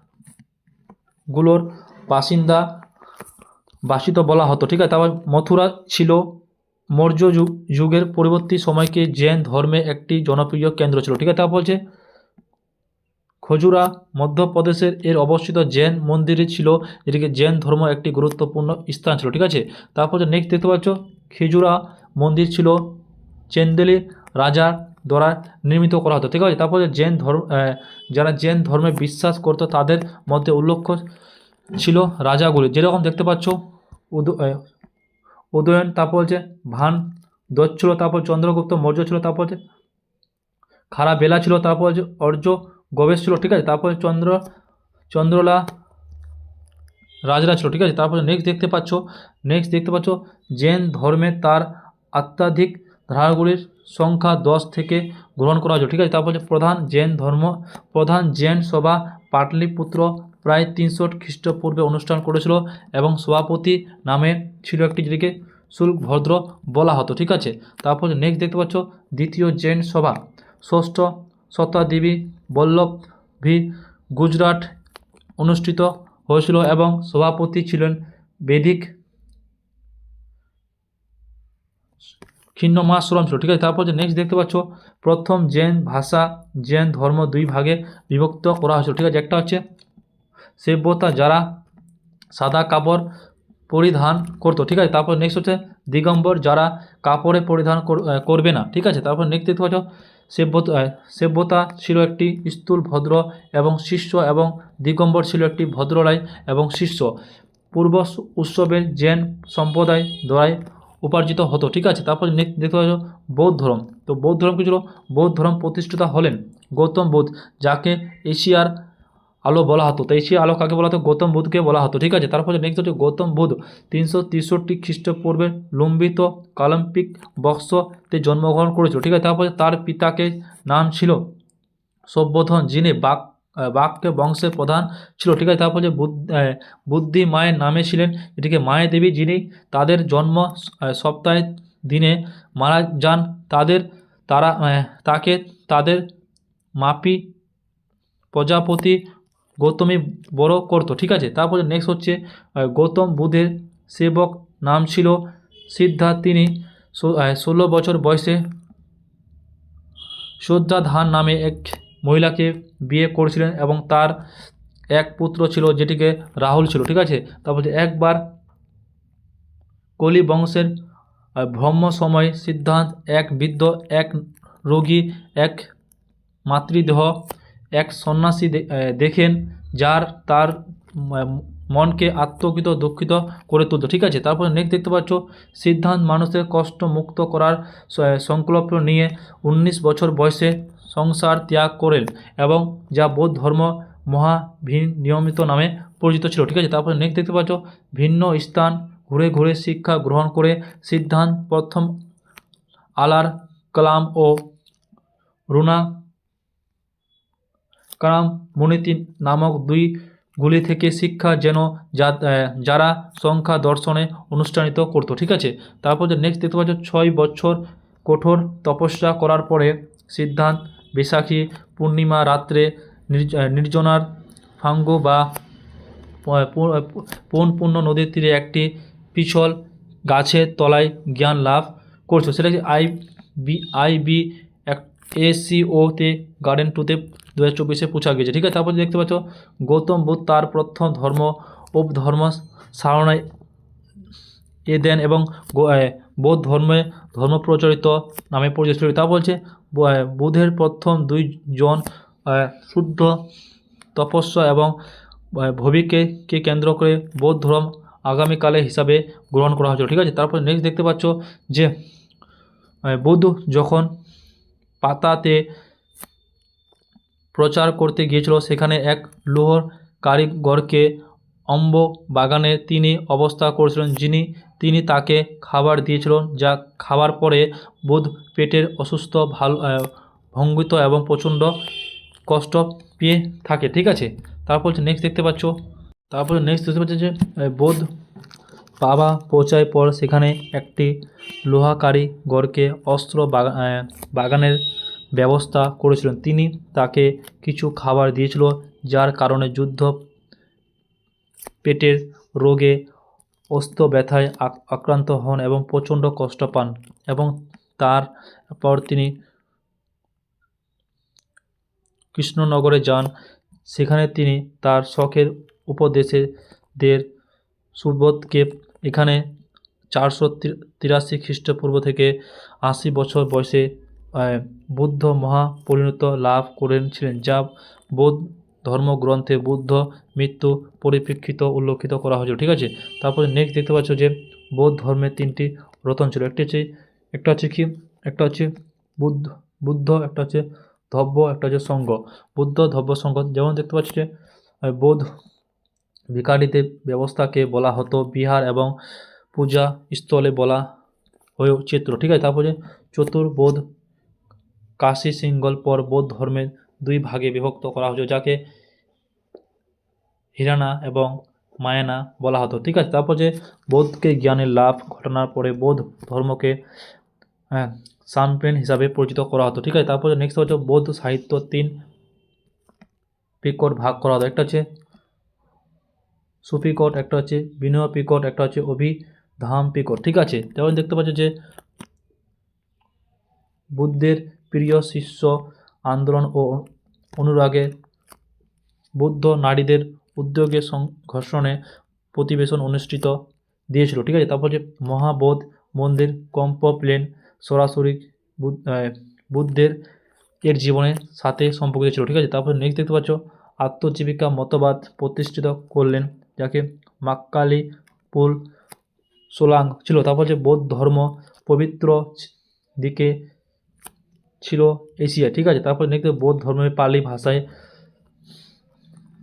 প্রচারিত হয়েছিল। ঠিক আছে, তারপর যে বৌদ্ধ তার বেশিরভাগে উপদেশে সভ্যতা এর দিয়েছিল। ঠিক আছে, তারপর নেক্সট দেখতে হবে বৌদ্ধ গ্রন্থ স্তরে সাংকেতিক ভাষায় ব্যবহারে শুরু হয়েছিল, যাকে অভিধাম্পিক থেকে ছিল। তারপর যাবে যে বৌদ্ধ ধর্ম অনুযায়ী বাসন আকাঙ্ক্ষা সকলে দুঃখ কারণ ছিল। ঠিক আছে, তারপর নেক্সট দেখতে হবে নির্বাচন হচ্ছে বৌদ্ধ ধর্মের চূড়ান্ত লক্ষ্য, যার মানে হলো জীবনের চক্র জন্ম মৃত্যু থেকে মুক্তি বা প্রদীপকে আগ্নি নিবিড় দেওয়া। ঠিক আছে, তারপর বলছে বৌদ্ধ আত্মশোলা বিশ্বাস করতো না তার, তবে তিনি পুজোর জন্য যা রিনকর্ষণ এর কথা বিশ্বাস করতো। ঠিক আছে, তারপর যে সময়ের সাথে সাথে হামায়া সাম্প্রতিক দুই ভাগে বিভক্ত করা হতো, যেরকম পূর্ব শূন্যবান যেটাকে মধ্য বিকা বা প্রতিষ্ঠা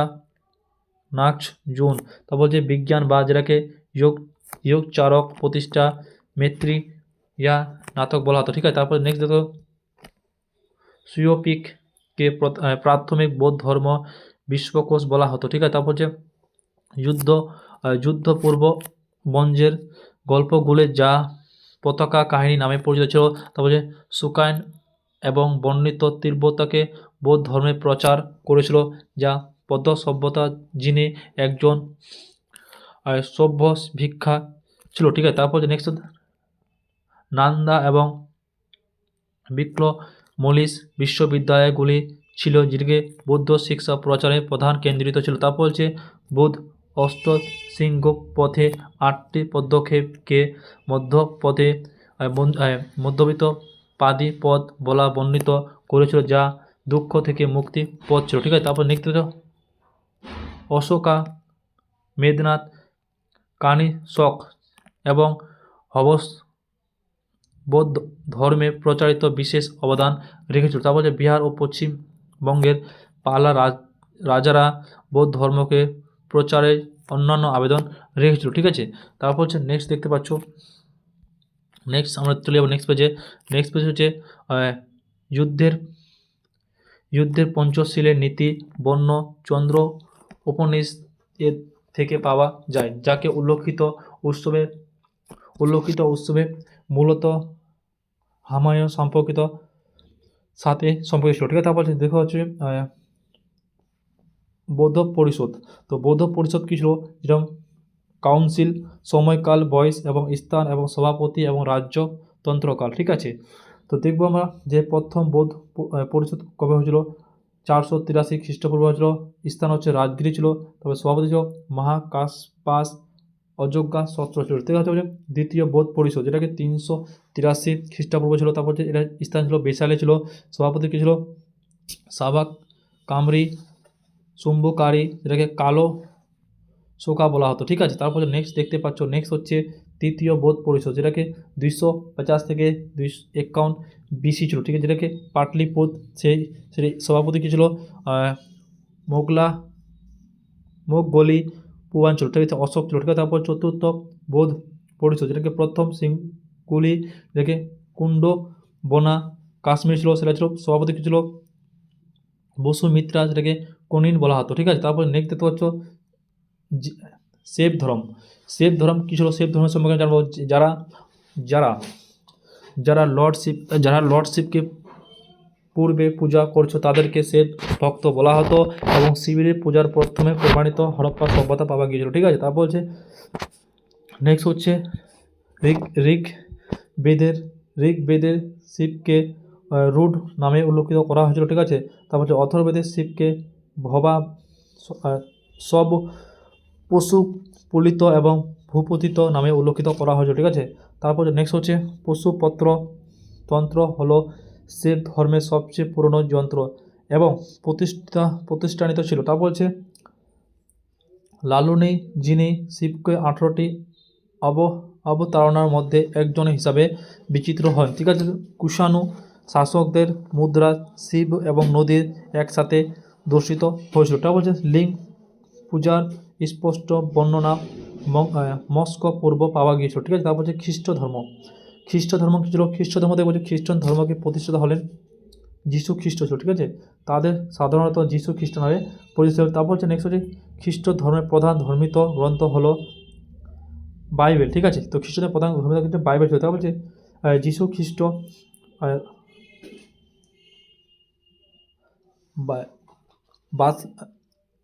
বাথলেহোম নামক স্থানে জন্মগ্রহণ করেছিলেন, যাকে জেরুজালেমের কাছাকাছি অবস্থিত ছিল। ঠিক আছে, তারপরে নেক্সট হচ্ছে যীশু খ্রিস্ট জন্মদিনটিকে ক্রিসমাস হিসাবে উপার্জিত হতো। ঠিক আছে, তারপরে নেক্সট দেখতে পাচ্ছ তোমরা, তিনি প্রথমে 30 বছর বয়সে জীবনে একজনের কঠোর কাজ শ্রমিক হিসাবে করেছিলেন। ঠিক আছে, তারপরে তার প্রথম দুইটি শিষ্য ছিল, একজন হচ্ছে অন্দু এবং হচ্ছে পিটাল। ঠিক আছে, তারপর হচ্ছে যীশু খ্রিস্ট রোমান শাসকের পলিয়ান পাইলস দ্বারাই 21 চূড়ান্ত করেছিলেন। তারপর হচ্ছে খ্রিস্ট ধর্মের প্রধান প্রতীক্ষিত হলেন শুদ্ধ। ঠিক আছে, তারপরে নেক্সট দেখতে পাচ্ছ ইসলাম ধর্ম। ইসলাম ধর্মের প্রতিষ্ঠাতা হলেন হজরত মোহাম্মদ সাহেব ছিলেন। ঠিক আছে, হজরত মোহাম্মদ সাহেব ছিলেন ইসলাম ধর্মের প্রতিষ্ঠাতা। তিনি 570 খ্রিস্ট মক্কায় জন্মগ্রহণ করেছিলেন। ঠিক আছে, মক্কায় জন্মগ্রহণ করেছিলেন। তারপর যে তার পিতার নাম ছিল আবদুল্লাহ এবং মাতার নাম হচ্ছে আমিনা। ঠিক আছে, হজরত মোহাম্মদ সাহেব 610 খ্রিস্টাব্দে মক্কায় হির গুয়ান পঙ্গা লাভ করেছে। ঠিক আছে, তারপর নেক্সট দেখতে পাচ্ছ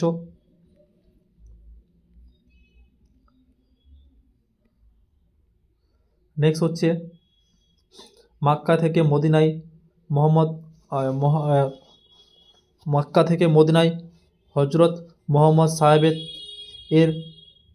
ফজরের 622 খ্রিস্টপূর্ব ধর্মে হিজর সাল নামে পরিচিত ছিল। ঠিক আছে, তারপর নেক্সট হচ্ছে হজরত মোহাম্মদ সাহেব 25 বছর বয়সে একজন বিবাহিত খাজিসাকে করেছিল। ঠিক আছে, তারপর নেক্সট হচ্ছে হজরত মোহাম্মদ সাহেব এক কন্যা ছিলেন, যা ফতেমা এবং তার জামাইকে ছিলেন হজরত আলী ছিল। ঠিক আছে, তারপর নেক্সট হচ্ছে ইসলাম ধর্মের প্রধান ধর্মীয় গ্রন্থ হলো কোরআন। ঠিক আছে, তো ইসলাম ধর্মের প্রথম হচ্ছে সেটা হচ্ছে কোরআন।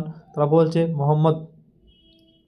হজরত মোহাম্মদ সাহেব 632 খ্রিস্টপূর্বে মৃত্যুবরণ করেছিল। ঠিক আছে, 632 পূর্বে মৃত্যুবরণ করেছিল এবং তাদের সমাপ্তি দিয়ে দেন। ঠিক আছে, তারপর হচ্ছে নেক্সট হচ্ছে হজরত মোহাম্মদ সাহেব এবং তার মৃত্যুর ইসলামিক ধর্ম দুইটি অংশ বিভক্ত, শিয়া এবং সুন্নি ছিল। শিয়া এবং সুন্নি ছিল। তারপর নেক্সট হচ্ছে শিয়া মুসলমানরা হজরত মোহাম্মদ সাহেবের এবং জামাই এবং কন্যার স্বামীকে আলী শিক্ষা বিশ্বাস ছিল। ঠিক আছে, তারপরে নেক্সট হচ্ছে সুন্নি মুসলমানরা হজরত মোহাম্মদ সাহেবের এবং বংশ এবং কাজগুলির উপরে ছিল। ঠিক আছে, তারপর নেক্সট হচ্ছে হজরত আলী 661 খ্রিস্টপূর্বে নিহত হন এবং তার পুত্র হুসেন 680 খ্রিস্টপূর্বে এবং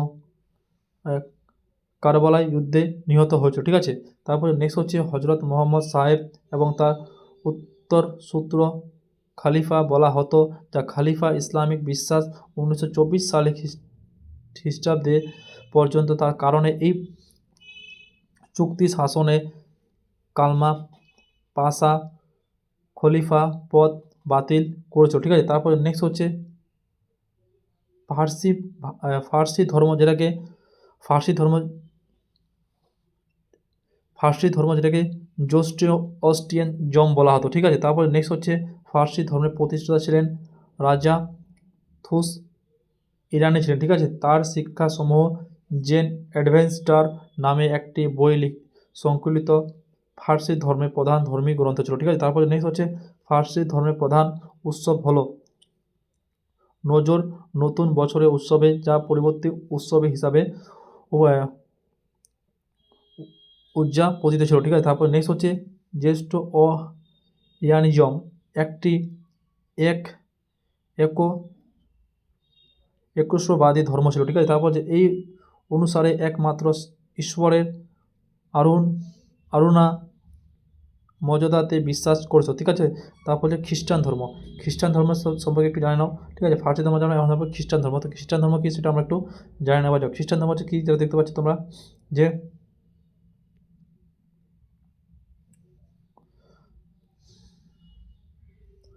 তো খ্রিস্টান ধর্মের প্রতিষ্ঠাতা হলেন গুরু নানক দেবী। তিনি শিখদের প্রথম হিসাবে গুরু নানকের দেব গুরু সম্রাট বরণ করেছিলেন এবং হুমায়ুনের এবং সামরিক সম্মতি ছিলেন, ঠিক আছে। তারপর যে গুরু নানক দেব সঙ্গে পলঙ্গ সিস্টেম চালু করেছিল এবং বহু সংকল্পে ধর্মের প্রতিষ্ঠা করেছিল, ঠিক আছে। তারপরে নেক্সট হচ্ছে গুরু নানক দেব 1459 সালে তাওয়ানি কানকা সাহেবেতে করেছিল, ঠিক আছে। তারপরে নেক্সট হচ্ছে গুরু নানকের দেব 1539 সালে কর্তারপুরের এবং মৃত্যুবরণ করেছিল, ঠিক আছে। তারপর হচ্ছে গুরু অঙ্গ ছিলেন শিখদের দ্বিতীয় এবং তার আসল নাম ছিল লাহান ছিল, ঠিক আছে। তারপরে গুরু আসক গুরু মুনি লিপি এবং করেছিলেন এবং লিঙ্গ পঞ্চ সিস্টেম স্থানিত ছিল। তারপর বলছে শিখ তৃতীয় গুরু অমর দাস, তিনি হিন্দু বিশ্বাসদের বিপরীত অনেক শুরু করেছেন, ঠিক আছে। তারপর নেক্সট হচ্ছে তিনি শিখদের জন্য একটি বিবাহিত ব্যবস্থা তৈরি করেছিল, যেটাকে লবণ পরিণীত বলা হতো। একবার আকবর এবং অমর দাস সঙ্গে সাক্ষাৎ করেছিল এবং তার মেয়ে ভাবনিকে কয়েকটি গ্রাম দান করেছিল, ঠিক আছে। তারপরে নেক্সট হচ্ছে গুরু রামদাস ছিলেন, যিনিকে শিখদের চতুর্থ গুরু আকবর, যা রামদাসের স্ত্রী বিদিতিকে 500 বিঘা জমি দান করেছিল এবং গুরু রামদাস এই জমির অমৃতসরের শহরে প্রতিষ্ঠা করে, যা পূর্ব রামদাসপুর নামে পরিচিত, ঠিক আছে। তারপরে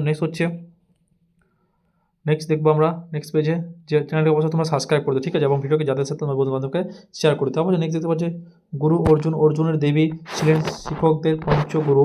তিনি আদি গ্রন্থ রচনা করেছিলেন, ঠিক আছে। মুঘল সম্রাট জাহাঙ্গীর 1606 খ্রিস্টাব্দে গুরু অর্জুন দেবী হত্যা করেছেন, যার কারণে তিনি প্রিয় কুষাণুকে সাহেবে করেছিল, ঠিক আছে। তারপরে নেক্সট হচ্ছে দেখতে পাচ্ছ যে শিখ ষষ্ঠ গুরু হরগোবন্দী ছিলেন। তিনি শিখদের একটি সামগ্রিক সংগঠন হিসাবে গড়ে তুলেছিলেন এবং আকাল তখত তৈরি করেছিল, ঠিক আছে। তারপরে নেক্সট হচ্ছে গুরু হরক রায় ছিলেন শিখদের সপ্তম গুরু এবং তিনি দায়া শিকরকে প্রথম সমর্থন প্রদান করেছিল, ঠিক আছে। তারপরে নেক্সট হচ্ছে গুরু শিকর ছিলেন শিক্ষকদের অষ্টম গুরু। তিনি দিল্লিতে গিয়ে ঔরঙ্গজেবের কাছে গুরু ব্যাখ্যা দেন এবং তিনি বস্তুত কারণে গুরুর মৃত্যু করেছিলেন, ঠিক আছে। তারপরে গুরু তেজ বাহাদুর ছিলেন শিখদের নবগুরু। ঔরঙ্গজেব তাকে হত্যা করেছিল এবং ইসলাম ধর্ম গ্রহণ না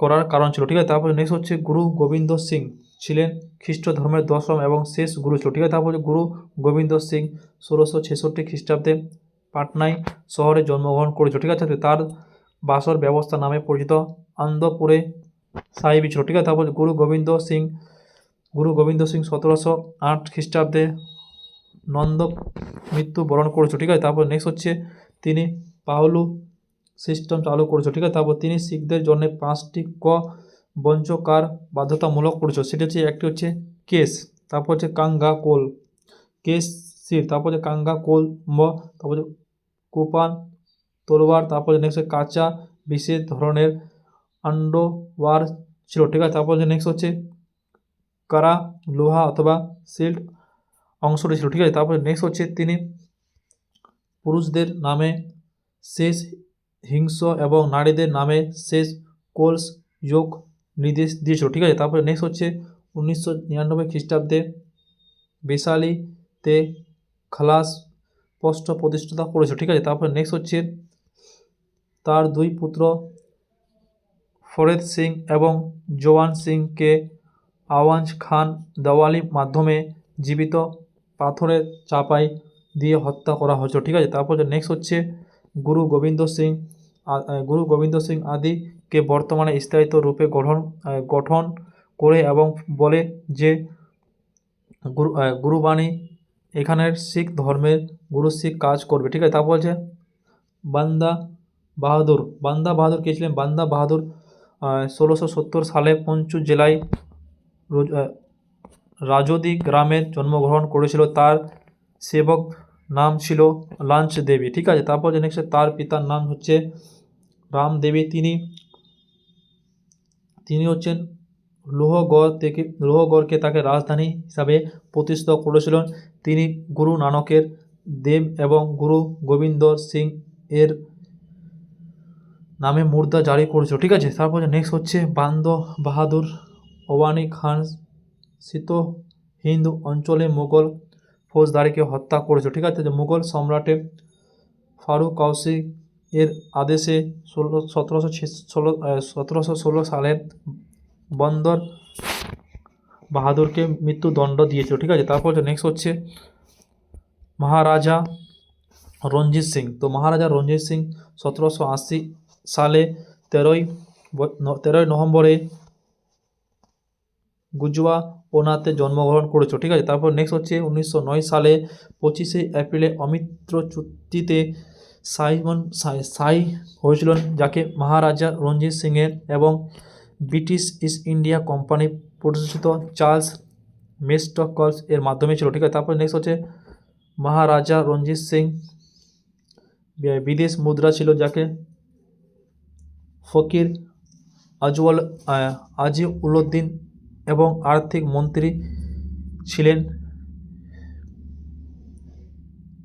বিনানাথ ছিল। ঠিক আছে, তারপরে নেক্সট হচ্ছে মহারাজা রঞ্জিত সিং 1839 সালে মৃত্যুবরণ করেছিল। ঠিক আছে, তারপর হচ্ছে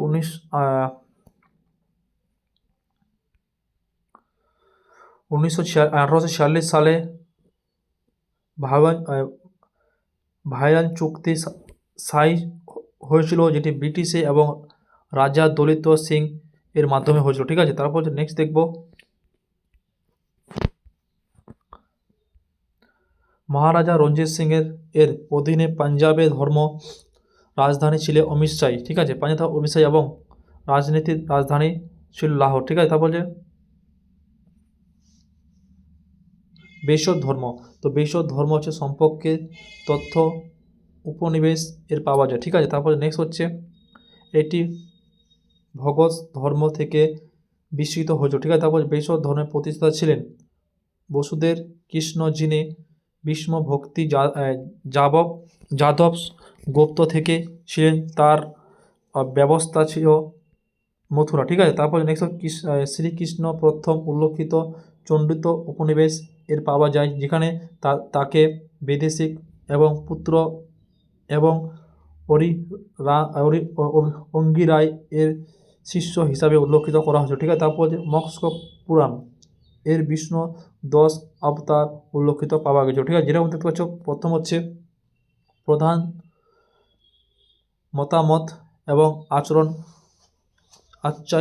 গণ্য। ঠিক আছে, তো মতামত এবং আচরণ দেখব বিষ্ণুদত্তি, যেটা হচ্ছে রামায়ণ চাষ ছিল। ঠিক আছে, তারপর হচ্ছে বিষ্ণুদত্ত আন্দেত, সেটা হচ্ছে বল্লভ ভট্টাচার্য। ঠিক আছে, তারপর দেববাদ, এটা হচ্ছে মধ্যবাচার্য। তারপর হচ্ছে দৈত্যতা দৈত্যী, সেটা হচ্ছে লিম্বকাচার্য। ঠিক আছে, তারপরে নেক্সট হচ্ছে মগধ রাজা প্রধান রাজবংশ দেখব, যেটা হচ্ছে হরিয়ালি রাজবংশ। হরিয়ালি রাজবংশ কী ছিল? হরিয়ালি রাজবংশ প্রতিষ্ঠাতা ছিলেন বিম্বসার, যিনি মগধের সিংহাসনে আরোহণ করেছিল 544 খ্রিস্টপূর্বে। তাকে শ্রেণিক নামে পরিচিত করা হয়েছিল। ঠিক আছে, তারপর নেক্সট হচ্ছে বিম্বসার ব্রহ্মদত্ত পরাজিত করে অঙ্গ রাজ্যকে মগধের যুগের করেছিল। ঠিক আছে, তারপর বিম্বসার রাজগিরি রাজধানী হিসাবে স্থাপিত হয়েছিল। ঠিক আছে, তারপরে নেক্সট হচ্ছে বিম্বসার তার সম্রাটের বিস্তার করেছিল, যেখানে বিবাহিত সম্পর্কের মাধ্যমে ছিল। ঠিক আছে, বিম্বসার প্রায় 52 বছরে মগধে শাসক করেছিল। ঠিক আছে, তারপর হচ্ছে অজাতশত্রু তার বাবা বিম্বসারকে হত্যা করে এবং মগধের সিংহাসনে আরম্ভ করেছিল, যেটি 452 খ্রিস্টাব্দে পূর্ব করা হয়েছিল। ঠিক আছে, তারপরে নেক্সট হচ্ছে অজাতশত্রু কানুন হিসাবে তাকে স্বামী এবং বার্জিত যিনি কলাঙ্গ রাজা রাজ্য প্রশাসিত খণ্ডিত করা হয়েছে। তারপর হচ্ছে অযোধ্যাশত্রু জৈন ধর্মে অনুসারিত করা হয়েছিল। ঠিক আছে, তারপরে নেক্সট দেখতে পাচ্ছ অযোধ্যাশত্রু 35 বছরের মগধের শাসক করেছিল। ঠিক আছে, তারপরে নেক্সট হচ্ছে অযোধ্যাশত্রু মন্ত্রী ছিলেন, যেটাকে বংশকার তার সাহায্য অর্থচত্র এবং বিশালী দখল করেছিল। ঠিক আছে, তারপরে নেক্সট হচ্ছে যে অযোধ্যাশত্রু তার বাবা বিম্বসারের হত্যা পরে ওদেরকে মগধে সিংহাসনে আরম্ভ করেছিল। ঠিক আছে, তারপরে নেক্সট হচ্ছে উদয় সিং পাটলিপুত্রের কুমোরপূর্ব স্থাপিত করেছিল, তিনি তার জৈন ধর্মে অনুসরণিত করা হয়েছিল। ঠিক আছে, তারপরে নেক্সট হচ্ছে হরিয়ান রাজবংশে যে প্রথম রাজা ছিলেন তিনি হচ্ছে নগদ কাশী, যিনি উদয়নের পুত্র ছিল। তারপর যে শিশুনাথ রাজবংশের সম্পর্কে একটু আমরা আজকে জেনে নেব যে শিশুনাথ রাজবংশ কী। তো শিশুনাথ রাজবংশ হচ্ছে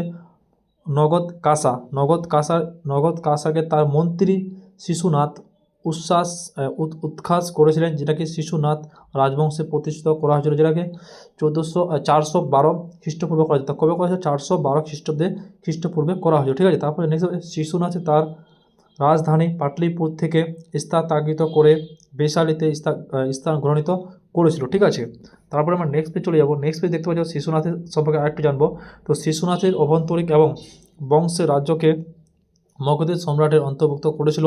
তারপর যে শিশুনাথকে পরবর্তী রাজা হিসাবে কালাশোক বলা হতো। ঠিক আছে, তারপরে নেক্সট দেখতে পাচ্ছ ননদ রাজবংশ। তো ননদ রাজবংশ কী ছিল?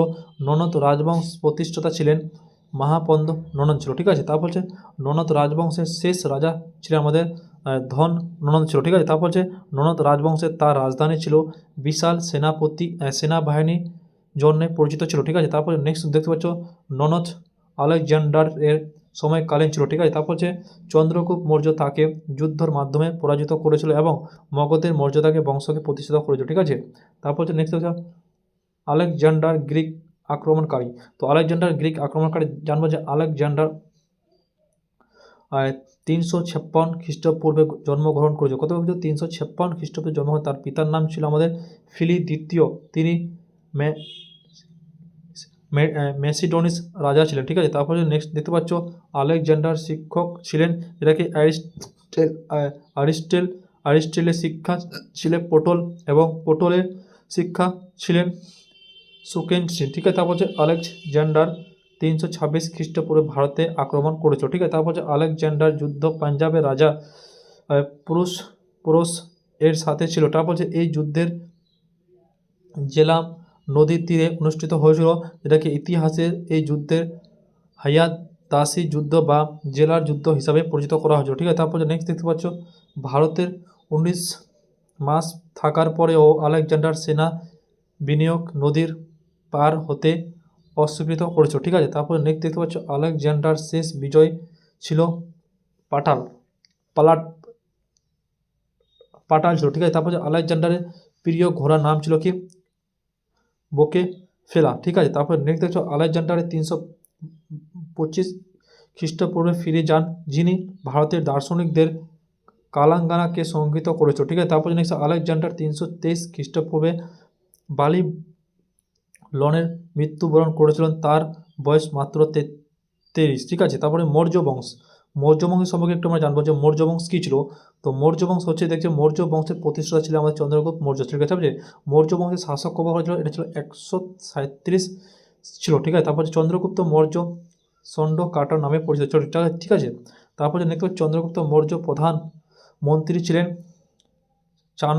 চাণক্য সাহিত্য চন্দ্রগুপ্ত মৌর্যের ধনকের পরাজিত করেছিল। ঠিক আছে, তারপরে নেক্সট দেখতে পাচ্ছ চাণক্যকটিল একটি গ্রন্থ করেছিল, এটি হচ্ছে যার নাম হচ্ছে অর্থশাস্ত্র, বা যা মৌর্য সম্রাটের প্রশাসনিক এবং সামরিক গঠনের সম্পর্কে আলোচিত করা হতো। ঠিক আছে, তারপর নেক্সট দেখতে পাচ্ছ ম্যাকিয়াভেলি বিখ্যাত বই ছিল দ্য পিঙ্কস কে চেঙ্গান অর্থশাস্ত্র এর সঙ্গে তুলনা করা হয়েছিল। ঠিক আছে, তারপর নেক্সট দেখতে পাচ্ছ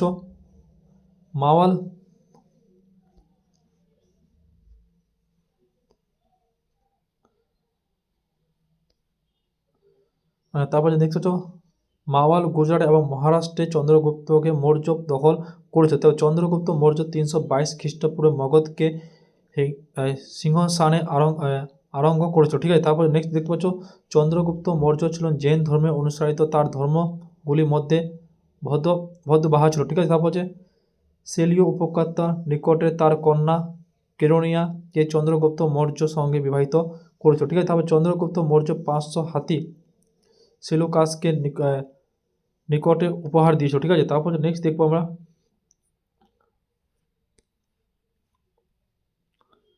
নেক্সট দেখবো হচ্ছে ম্যাগেস্থেনিক, যিনি সেলুকাসের নিকটত্ব দূরত্ব ছিলেন, তার চন্দ্রগুপ্ত মৌর্য উপস্থিত ছিল। ঠিক আছে, তো ম্যাগেস্থেনে তিনি একটি গ্রন্থ করেছিলেন যেটি হচ্ছে যার নাম হচ্ছে ইন্ডিকা। ঠিক আছে, তারপর হচ্ছে চন্দ্রগুপ্ত মৌর্য সম্পর্কে তথ্য পাওয়া যা দারুণ দাস প্রথম জুনাগড় থেকে যা বার্জিত লিপি লেখা হয়েছিল। ঠিক আছে, তারপর নেক্সট দেখতে পাচ্ছ চন্দ্রগুপ্ত মৌর্য এবং সেলুকাস নিকটত্ব মাধ্যমে যুদ্ধে বর্ণিত অ্যাপলেস বইয়ে লিখেছিলেন। তারপর নেক্সট দেখতে পাচ্ছ চন্দ্রগুপ্ত মৌর্য 298 খ্রিস্টপূর্বে শারীরিক মাধ্যমে ধীরে ধীরে আহত মারা যান। ঠিক আছে, তারপরে কালা কেশ এবং সালঙ্গ নামে পরিচিত ছিলেন। এই ঘটনাকে বংশবেলা বা ঘটিত হয়েছিল। ঠিক আছে, তারপর নেক্সট দেখতে পাচ্ছ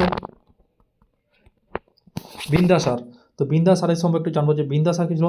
চন্দ্রগুপ্ত মৌর্যের উত্তর সূত্র ছিলেন, যেটিকে বিন্দাসার তিনি 298 খ্রিস্টপূর্ব সালে সিংহাসনে আরম্ভ করেছিল। ঠিক আছে, তার অতি অমিত ঘাত বলা হতো, যার মানে হচ্ছে শত্রুদের ধ্বংসকারী। ঠিক আছে, তারপর যে বিন্দাসার আজীবিকা ধর্মে অনুসারিত ছিলেন। ঠিক আছে, তারপর হচ্ছে নেক্সট দেখে নেব আমরা।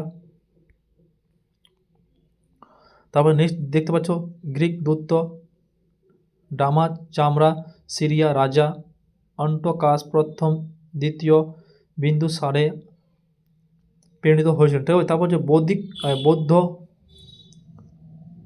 পণ্ডিত তারানাঙ্গা বিদ্যাসারের 16টি রাজা বিজয়ী বর্ণ করেছিলেন, যাকে জৈন গ্রন্থে বিদ্যাসারকে বংশকে বলা হতো। ঠিক আছে, তারপর যে টাকসালি অঞ্চলে 2টি বিরোধী দমন করেছিলেন, এবং প্রথম হচ্ছে সুনীল এবং দ্বিতীয় হচ্ছে অশোকের পাঠনের করা হয়েছিল, এবং এদের বিবাহিত সুক্ত করা হয়েছিল। ঠিক আছে, তারপর যে অশোকের সম্পর্কে জানবো যে অশোক কে ছিলেন। তো অশোক হচ্ছে আমাদের বিন্দাসার এবং তার অশোকের হন মহান 259 খ্রিস্টপূর্ব সালে মগধের সিংহাসনে আশ্রয় করেছিল। ঠিক আছে, তারপর হচ্ছে সিংহাসনে আসনের সময় অশোক ছিলেন অভ্যন্ত অর্জনিত এর শাসক। অশোক কাশ্মীর এর শ্রীনগরে শহরে প্রতিষ্ঠিত করেছে। তারপর হচ্ছে অশোক নামে মাসি এবং গুজানে লিপি পাওয়া যায়। ঠিক আছে, তারপর নেক্সট দেখতে পাচ্ছ পূর্ব অশোকে অশোক বর্ণে বলা হতো। ঠিক আছে, অশোকের দেবান নাম্বি পিয়াদাসী ভগবানের প্রিয় নামে পরিচিত ছিল। তারপর অশোক 261 খ্রিস্টপূর্বে সালে রাজতন্ত্রে 8ম বছরে কালিঙ্গে আক্রমণ করেছিলেন, যা কালিঙ্গের রাজধানী তোষালি দখল করেছিল। ঠিক আছে, তারপরে নেক্সট দেখতে পাচ্ছ কালিঙ্গের যুদ্ধ ভয়াবহ হত্যায় দেখা দিয়েছিল, যা অশোকের গভীরভাবে দুঃখিত হন যে আর কখনো যুদ্ধ করার সিদ্ধান্ত নেই। তারপরে অশোকের যুদ্ধ ধর্ম গ্রহণ করেছিল। ঠিক আছে, তারপরে নেক্সট হচ্ছে অশোকের প্রধান মন্ত্রী ছিলেন রাধাগুপ্ত এবং ধর্ম ছিল তার কি উপন্ন ছিল। তারপর হচ্ছে রাধাগুপ্ত সাহানের অশোকে মগধের সিংহাসনে আরম্ভ করেছেন। ঠিক আছে, তারপরে নেক্সট দেখতে পাচ্ছি অশোকের মায়ের নাম ছিল সুবদাসী, তিনি চম্পাই নামক একটি ব্রাহ্ম থেকে আসছিলেন। ঠিক আছে, তারপর হচ্ছে অশোকের ভারতের ইতিহাসে প্রথমবার লিপি ব্যবহৃত সূচিত করা হয়েছে। ঠিক আছে, তারপর হচ্ছে নেক্সট হচ্ছে অশোকের 14টি প্রধান শিলালিপি রয়েছে। ঠিক আছে, তারপর নেক্সট হচ্ছে অশোকের প্রথম শিলালিপি হচ্ছে পশু হত্যা নিষেধ এবং ঘোষিত করা দেওয়া হয়েছে। তারপরে অশোকে তার লিপিগুলি বাঞ্চি খোকর স্ত্রী, তারপর গৃহ এবং আরাম্মা লিপি করেছিল। ঠিক আছে, তারপর নেক্সট দেখতে পাচ্ছ তোমরা নেক্সট পেজে আমরা চলে যাব। নেক্সট পেজ হচ্ছে অশোকের এবং তার পুত্র বর্ণকন্যা ঘোষিতকে স্বীকৃত পাঠিত বৌদ্ধ ধর্মের প্রচার জন্য ছিল। তারপর হচ্ছে অশোকের শিলালিপির প্রথম আবিষ্কার হন, যেটাকে ফেঞ্জোভাল 1750 সালে অশোকের লিপিতে প্রথম পড়িয়ে এবং জেমস সে 1837 সালে করেছিল। তারপর যে ডানোসিয়ানে নামে একজন দ্রুত অশোকের আদালতে এসেছিলেন, যিনি মিশরের রাজার ফিনল্যান্ড ফার্স্ট ডেলমি দ্বিতীয় দ্বারাই প্রেরিত হয়েছিল। ঠিক আছে, তারপর যে নেক্সট দেখতে পাচ্ছ যে কালী যুদ্ধের বন্য অশোকের 73তম শিলালিপি পাওয়া গেছিল। ঠিক আছে, তারপর যে অশোকের সময়কালে মুর্শিদাবাদের মগধের সম্রাটের 5টি প্রদেশ ছিল। ঠিক আছে, তারপরে অশোকের তৈরিতে সাঁচি স্তূপ মধ্যপ্রদেশের এবং সারনাথের স্তরের ইতিহাসে গুরুত্বপূর্ণ নির্দেশ ছিল। তারপর যে মুর্শিদাবাদের শেষ রাজা ছিলেন বৃহদত্ত, যেটাকে বৃহদত্ত তার জেনারেল পুঞ্জিত সুলো দ্বারা হত্যা করা হয়েছিল এবং এইভাবে সঙ্গে রাজবংশে প্রতিষ্ঠিত হয়েছিল। ঠিক আছে, তারপর হচ্ছে মৌর্য বংশের যুদ্ধ এবং প্রধান স্থাপিত শাসনকার দেখব। ঠিক আছে, তারপর হচ্ছে দেখতে পাচ্ছ যে শুরু রাজবংশ। তো শুরু রাজবংশ কী ছিল সেটাকে আমরা দেখে নেব যে শুরু রাজবংশ কী ছিল আমাদের। তো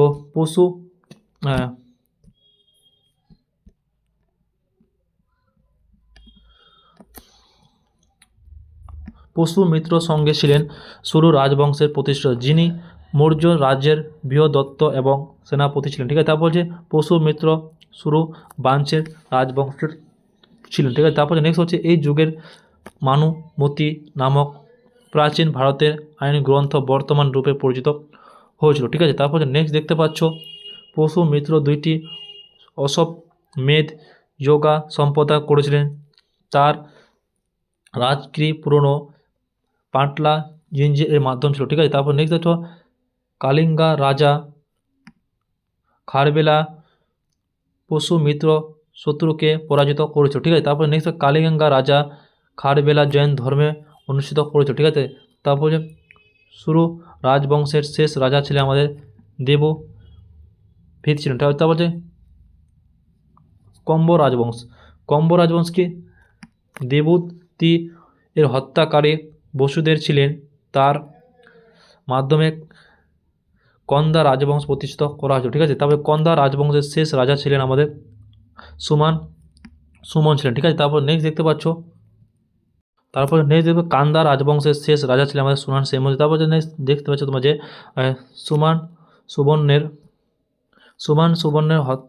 সুবর্ণের শিকারে হত্যা করে এবং তাকে শকবাদ রাজবংশে প্রতিষ্ঠিত করা হয়েছিল। ঠিক আছে, তারপর যে সাতবাহন রাজবংশ সম্পর্কে জানবো যে সাতবাহন রাজবংশের রাজা ছিলেন আমাদের প্রতিষ্ঠিত সেথান, যা মহারাষ্ট্রের গোদাবরী নদীর তীরে অবস্থিত ছিল। ঠিক আছে, তারপর যে সাতবাহন রাজবংশের প্রশাসনিক বিভাজনে ছিলেন, যাকে আরাক বা রাজা জেলা হিসাবে বিচিত্র করা হতো। ঠিক আছে, তারপর নেক্সট দেখতে পাচ্ছ সাতবাহন রাজবংশের ভাষা ছিলেন প্রাকৃতিক এবং লিপি হচ্ছে আমাদের বাঞ্চি। ঠিক আছে, তারপর যে সাতবাহন রাজবংশের ব্যবস্থা ছিল আমাদের মাতৃতান্ত্রিক ছিল। ঠিক আছে, তারপরে সাতবাহন রাজবংশের বাঞ্চদের জমি দান করা এবং প্রচলিত শুরু করা হয়েছে। ঠিক আছে, তারপর নেক্সট হচ্ছে গৌতমীপুর শাসক কোনি ছিলেন এই রাজবংশের সবচেয়ে শক্তিশালী এবং মহারাজা ছিলেন। ঠিক, তারপর যে গৌতমীপুত্র সাতকর্ণী রাজরাজা এবং মহারাজা উপাধি ধারণ করেছিল। ঠিক আছে, তারপর যে নেক্সট দেখতে পাচ্ছ তোমরা সবার সামনে যে মৌর্য পূর্ববর্তী যুগের প্রধান বিদেশি শাসক কে ছিল। তো দেখব এই যে ভারতের আক্রমণকারী প্রধান বিদেশি আক্রমণকারীরা তালিকা, যেমন হচ্ছে ইন্দো গ্রিক, তারপর যে শোকা, তারপর হচ্ছে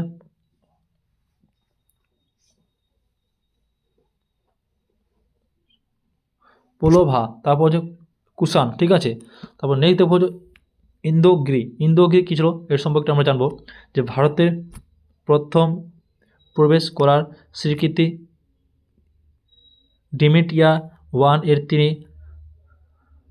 সাকালে বর্তমানে সিওলেকাট শহরকে তার রাজধানী করেছিল। ঠিক আছে, তারপর হচ্ছে নেক্সট হচ্ছে ইন্দো গ্রিক রাজাদের মধ্যে সবচেয়ে পরিচিত রাজা ছিলেন আমাদের মেন্ডাক ছিলেন। ঠিক আছে, তারপর হচ্ছে মেন্ডাকার রাজধানী ছিল আমাদের সাকাল, বর্তমানে শিয়ালালেট কোট। এটি একটি গুরুত্বপূর্ণ শিক্ষা কেন্দ্র ছিল। ঠিক আছে, তারপর নেক্সট হচ্ছে মেন্ডেলা বৌদ্ধ ধর্ম গ্রহণ করেছিল, যা নাগজুন নাগ সেনা এর কাছে থেকে ছিল। তারপর যে ম্যান্ডেলার প্রশ্ন হচ্ছে যে নাক্সেরা উত্তর সম্বলিত একটি যুদ্ধ গ্রন্থে হলো, সেটা হচ্ছে মি মিলিন্দ মিলিন্দ পঞ্চল, ঠিক আছে। তারপর হচ্ছে ইন্দ্রলা ইন্দো গ্রিকরা ভারতের প্রথম সেনার মুদ্রা প্রবর্তন ছিলেন, ঠিক আছে। তারপরে নেক্সট হচ্ছে হেলিস্টিন শিল্প ইন্দ্র গ্রিক প্রাচীন সময় চর্চায় করেছিল, ঠিক আছে। তারপরে নেক্সট হচ্ছে ইন্দোকো গ্রিকরা ভারতীয় মৌর্য ইভানিক পদ্ম ব্যবহারে পূর্ববর্তী করেছিলেন, ঠিক আছে। তারপরে নেক্সট হচ্ছে শাখা কি? শাখারা কৃষক শাখারা কৃষকদের পরে ভারতের প্রবেশ করেছিল এবং তাদের শাখাদের 5টি শাখা হয়েছিল, ঠিক আছে। শাখা জাতীয় মূলত মধ্য এশিয়ার অধিবাসীর ছিল এবং তারা বলাই পাস মাধ্যমে ভারতবর্ষে প্রবেশ করেছিল, ঠিক আছে। তারপরে নেক্সট হচ্ছে প্রথম শাখা রাজা ছিলেন মোগা, যিনি তক্ষশিলা এবং একজন বিশিষ্ট শাসকই ছিলেন। তারপর যে শাখার মধ্যে সবচেয়ে শক্তিশালী রাজা ছিলেন আমাদের রুদ্রমাদান প্রথম, যিনি গুজরাটের অঞ্চলে যিনি বিশাল অংশ শাসন করেছিল, ঠিক আছে। তারপরে নেক্সট হচ্ছে রুদ্রমাদান এক সুদন হদ্দ গুজরাটে সংক্রান্তি করেছিলেন, যার মৌর্য শাসক তৈরি করেছিল, ঠিক আছে। তারপরে নেক্সট হচ্ছে রুদ্রমান ওয়ান সাংকেতিক ভাষায় এক বড় ভক্ত ছিলেন এবং তিনি প্রথমবারের মতে জুনাগড়ে শিলালিপি সাংকেতিক ভাষায় প্রকাশ করেছিল, ঠিক আছে। তারপর যে নেক্সট হচ্ছে রুদ্রমানব ওয়ান এর গিরনা শিলালিপি ছিলেন ভারতের প্রাচীনতম শাসক শিলালিপি, যার পুরোপুরি সাংকেতিক ভাষায় লেখা হতো, ঠিক আছে। তারপরে নেক্সট হচ্ছে পালবা বা পারথিয়া কী ছিল? পার্থিয়া জনগণের মূল নিবাস ছিল, যা ইরানের মধ্যে কোথায় ছিল? ইরানের মধ্যে ছিল, ঠিক আছে। তারপরে সাকার শাসকে পার্থিয়ারা ভারতবর্ষে তাদের আধিপত্য বিস্তারিত করতে শুরু করেছিল, ঠিক আছে। তারপর যে ভারতবর্ষে পার্থিয়া সম্রাটের প্রাকৃতিক প্রতিষ্ঠাতা ছিলেন মিথাদ দাসে ছিলেন, ঠিক আছে। তারপর যে কুরআন কি? পার্থনিসদের পর কুরআনের ভারতবর্ষের প্রবেশের করেছিল এবং যাদের আরেকটি পরিচিত নাম হচ্ছে ইউনানি এবং টোকহারি বলা হতো, ঠিক আছে। তারপর যে নেক্সট হচ্ছে ইউনানি গোটি 5 শাখায় বিভক্ত করা ছিল, তার মধ্যে একটি শাখা হচ্ছে আমাদের কুশনারা। তো কুশনারা রাজবংশের প্রতিষ্ঠিত ছিল আমাদের কুজলা কদিফার দ্বারাই 15 খ্রিস্টাব্দে ছিল, ঠিক আছে। তারপর যে নেক্সট তোমরা দেখতে পাচ্ছ নেক্সট পেজে চলে যাচ্ছে আমরা। তারপর নেক্সট পেজ হচ্ছে তোমরা দেখছো এই রাজবংশের সবচেয়ে মহান রাজা ছিলেন আমাদের কনিক রাজা, যা রাজা ছিলেন আমাদের পরশপুর, বর্তমানে পেশোয়া গাঁও ছিল। তারপর হচ্ছে নেক্সট হচ্ছে কুষাণদের দ্বিতীয় রাজধানী ছিল আমাদের মথুরা। কনিক রাজা রাজতন্ত্রের 78টি শক 560 একটি সাল গণনা শুরু করেছিল, যা বর্তমান ভারতের সরকার দ্বারাই ব্যবহৃত হয়েছিল, ঠিক আছে। তারপরে নেক্সট তোমরা দেখতে পাচ্ছ যে ব্যবহৃত, তারপরে কনিক মহানায়া বৌদ্ধ ধর্মের এর অনুযায়ী করেছিল। তারপর যে কুষাণ রাজারা প্রচুর পরিমাণে সোনালী মুদ্রা প্রচলিত করেছিল, ঠিক আছে। তারপর যে কাশ্মীর জয় করার পরে কনিক্স পূর্ব শহরে প্রতিষ্ঠিত করেছিলেন, তিনি মহারাজা দেবপূর্ব কনিকের উপাধি গ্রহণ করেছিল, ঠিক আছে। তারপর যে নেক্সট হচ্ছে কনিক কোশকের রাজবংশের প্রখ্যাত শাসক, তাকে অশোক দ্বিতীয় নামে পরিচিত করা হয়েছে। তারপর যে চারক রাজা চিকিৎসা কনিকের দরবারে বসবাস করত, যিনি চারকের সংহিতা রচনা করেছিল, ঠিক আছে। তারপর যে অশোক ঘোষ কনিক আদালতে কবি ছিলেন এবং তিনি বুধ চরিত্র নামক একটি বই রচিত করেছিল। ঠিক আছে, তারপরে নেক্সট হচ্ছে কণিকের আদালতের নাগ জুড়ের বাসুমতী এবং পাশব নামক পণ্ডিতা ব্যবস্থা করতেন। ঠিক আছে, নাচ গান নাচ গুণ মধ্যবর্তী সূত্র নামক একটি বই লিখেছিলেন এবং তার ভারতের আস্টানের উপাধি দেওয়া হয়েছিল। ঠিক আছে, তারপর যে কুষাণ রাজবংশ শেখ রাজা ছিলেন আমাদের বাসু টু ছিল। ঠিক আছে, তারপর নেক্সট হচ্ছে কনিক শাসন সামাল গ্রন্থে শালি এবং মথুরা শিলা সবচেয়ে বেশি জীবিত ছিল। তারপর যে পাকা কাপড় তৈরি প্রযুক্তি প্রথম চীনি আবিষ্কার করেছিল। ঠিক আছে, তারপর নেক্সট হচ্ছে শিলং রুট এর উপরে নিয়ন্ত্রণকারী সবচেয়ে বেশি রাজা ছিলেন কুষাণু, যা কুষাণুকদের প্রচুর আয় এনে দিয়েছিল। ঠিক আছে, তারপর যে নেক্সট হচ্ছে গুপ্ত বংশ। গুপ্ত বংশ কী হচ্ছে? গুপ্ত বংশের তৃতীয় দশাব্দী শেষ দিকে প্রতিষ্ঠিত করা হয়েছিল। গুপ্ত বংশের প্রতিষ্ঠাতা ছিলেন আমাদের গুপ্ত এবং তার উত্তরাধিকারী ছিল আমাদের ঘাতোৎকচক ছিল। ঠিক আছে, তারপর নেক্সট হচ্ছে গুপ্ত বংশের প্রথম মহান সম্রাট ছিলেন আমাদের চন্দ্রগুপ্ত ওয়ান। তিনি 319 খ্রিস্টাব্দে সিংহাসনে আরম্ভ করলেন এবং তাকে গুপ্ত রাজবংশের প্রতিষ্ঠিত বলে বিবেচিত করা হয়েছিল। ঠিক আছে, তারপর হচ্ছে চন্দ্রগুপ্ত ওয়ান লিচ্ছিত মহাকুমারী কুমার দেবী এর সাথে বিবাহিত দেওয়া হয়েছিল। ঠিক আছে, তবে চন্দ্রগুপ্ত মহারাজা ধীরাজ উপাধি গ্রহণ করে তিনি তার গুপ্ত সালে 319 থেকে 20 খ্রিস্ট শুরু করেছিল। ঠিক আছে, তারপরে নেক্সট দেখতে পাচ্ছ যে চন্দ্রগুপ্ত ওয়ানের উত্তরাধিকারী সমুদ্রগুপ্ত ছিল। ঠিক আছে, তারপরে সমুদ্রগুপ্ত ভারতের নেপোলিয়ন হিসাবে ছিল, তাকে ভেনস্টর সিং বলা হতো। ঠিক আছে, তারপরে নেক্সট দেখতে পাচ্ছ সমুদ্রগুপ্ত প্রধান উপাদান ছিল কি অপস্ফৃতিক পুরাণকর্ম, যেটাকে বাঘ পুরাণকর্ম পরম ভক্ত কবিরাজ ছিলেন। ঠিক আছে, তারপরে সমুদ্রগুপ্ত দরবারে কবি হরিশ সেন ছিলেন, যিনি প্রয়োগে শাস্তি শিলালিপি রচনা করেছিলেন। তারপরে সমুদ্রগুপ্তে ভগবানের বিষ্ণু এর পুজো ছিল। ঠিক আছে, তারপরে নেক্সট দেখতে পাওয়া যায় সমুদ্রগুপ্ত সঙ্গীতে তার। ঠিক আছে, চলো নেক্সট আমরা চলে যাচ্ছি সেন বংশ। ঠিক আছে, তো সেন বংশ কী ছিল? সেন বংশ আমরা যাবো। সেন বংশের প্রতিষ্ঠা ছিল আমাদের সমস্ত সেন ছিল। ঠিক আছে, সেন বংশের প্রথম মহান শাসক ছিলেন আমাদের বিজয় সেন, যিনি শিব ধর্মের অনুযায়ী ছিলেন। তারপর যে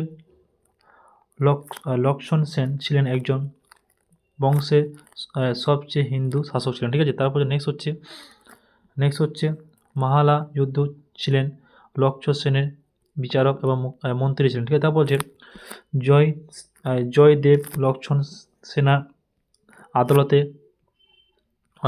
বাস করত এবং তিনি গীতাগতি নামক একটি বই লিখেছেন। ঠিক আছে, তারপর নেক্সট হচ্ছে গুজরা অতিহার রাজবংশ। তো গুর্জা অতিহার রাজবংশ কী ছিল?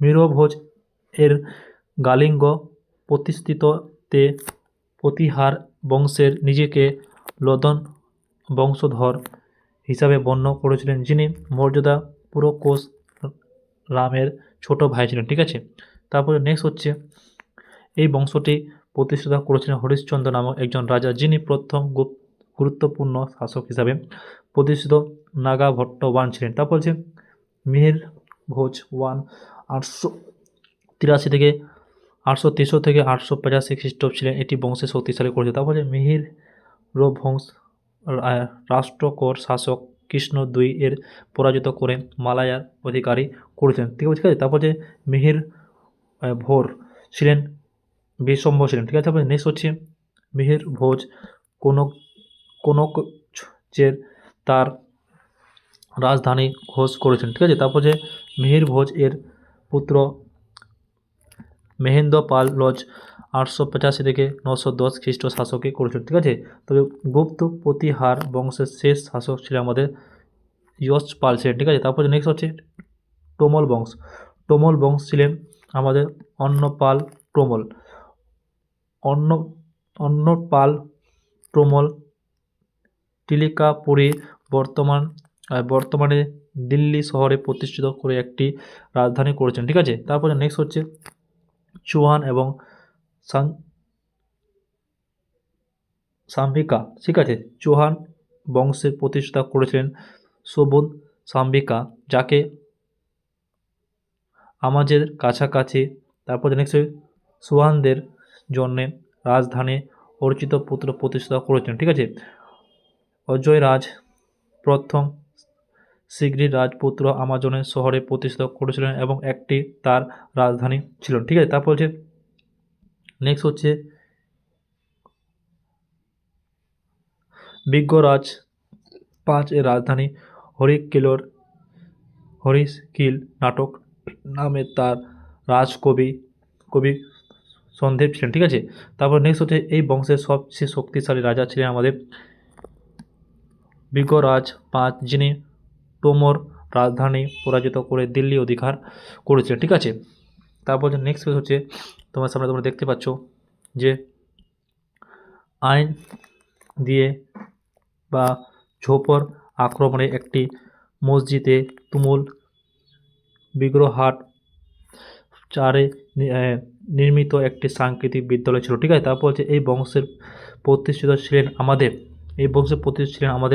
প্রতিষ্ঠিত রাজা প্রথম পৃথ্বীরাজ চৌহান ছিলেন। ঠিক আছে, তারপর হচ্ছে চম্বু ছিলেন প্রথম রাজকরি, যিনি প্রথম পরিরাজ নামক কাব্যগ্রন্থটি রচনা করেছেন। ঠিক আছে, তারপর নেক্সট হচ্ছে গুরুত্বপূর্ণ তথ্যগুলো আমরা দেখে নেব যে তুরাই যুদ্ধের প্রথম যুদ্ধ 1991 খ্রিস্টাব্দে প্রথম পৃথ্বীরাজ চৌহান এবং মোহাম্মদ গৌরী এবং মধ্যে সংঘটিত এই যুদ্ধে প্রথম পৃথ্বীরাজ চৌহান বিজয়ী হয়েছিলেন। তারপরে তোরাই যুদ্ধের দ্বিতীয় যুদ্ধ 1152 খ্রিস্টাব্দে প্রথম পৃথ্বীরাজ চৌহান এবং মোহাম্মদ গৌরী এবং তার সংঘটিত হয়েছিল। এই যুদ্ধের চৌহান পরাজিত হয়েছিলেন। ঠিক আছে, তারপরে দ্বিতীয় তোরাই যুদ্ধের পর মোহাম্মদ গৌরী প্রথম পরাজিত চৌহানের পুত্র গৌতমিত আমেজকে এর শাসক হিসাবে তার শাসনকারী নিয়োগ করেছিল। ঠিক আছে, তারপর যে চন্দেল বংশকে এই বংশের প্রতিষ্ঠাতা ছিলেন আমাদের নালুক 9 শতাব্দী, তাদের রাজধানী ছিল। ঠিক আছে, সাকুরে। তারপর যে এই বংশের প্রথম মহারাজা ছিলেন আমাদের ইউসুফভৌম, তিনি কলঙ্ক আক্রমণে করেছিলেন এবং তার প্রতিহত করে রাজদেব পরাজিত করেছিলেন। ঠিক আছে, তারপরে নেক্সট হচ্ছে আমাদের যে ষোলভৌম রাজু রায়েল বিখ্যাত চতুর মন্দির বিষ্ণু মন্দিরের নির্মাণ করেছিল। ঠিক আছে, তারপরে কোন্দিয়ান মহাদেব মন্দির নির্মিত করে রাজধানী বিধ্বস্ত করেছে। তারপর হচ্ছে বিদ্যাধর ছিলেন একমাত্র রাজা যিনি গর্জিত এর বিরোধিতা করেছেন। ঠিক আছে, তারপর হচ্ছে বিদ্যান গুপ্ত প্রতিহার রাজা রাজপালকে হত্যা করে কারণে তিনি মাহমুদ গজনহীন এর কাছে আত্মসমর্পণ করেছেন। ঠিক আছে, তারপরে এই বংশের শেষ রাজা ছিলেন আমাদের পারমানবন্দী অথবা পারমাল ছিলেন। ঠিক আছে, তারপরে নেক্সট হচ্ছে পারমাল বংশ সম্পর্কে জানবো যে পারমাল বংশের প্রতিষ্ঠা ছিলেন আমাদের উপেশচন্দ্র অথবা কৃষ্ণরাজ, তাদের রাজধানী ছিল। তারপর হচ্ছে অতীতে পারাম বংশের রাজধানী ছিল আমাদের উজ্জয়িনী। ঠিক আছে, তারপর হচ্ছে এই বংশের অন্যতম মহারাজা ছিলেন আমাদের জোর রাজা ভোজকের কবিরাজ নামে একটি, তিনি ভোজন সংহত এবং ভোরপুর শহরে প্রতিষ্ঠা করেছেন। ঠিক আছে, তারপর হচ্ছে রাজভোর তার রাজধানী সরবতী মন্দির নির্মাণ করেছিল। ঠিক আছে, তারপর নেক্সট হচ্ছে তুর্কি আক্রমণের আগে প্রধান রাজবংশ কী ছিল। তারপর যেমন দেখতে পাচ্ছ তুর্কি আক্রমণের আগে প্রধান যে রাজবংশ ছিল আমাদের রাষ্ট্রকূট বংশ। তো রাষ্ট্রকূট বংশের একটু সম্পর্কে জানবো যে প্রথম রাষ্ট্রকূট চাঙ্কুল রাজবংশের অধীনে ছিলেন, যারা কর্ণাটকের শাসক ছিল। ঠিক আছে, কথা হচ্ছে কর্ণাটকের শাসক ছিল। এই বংশের প্রতিষ্ঠা ছিল আমাদের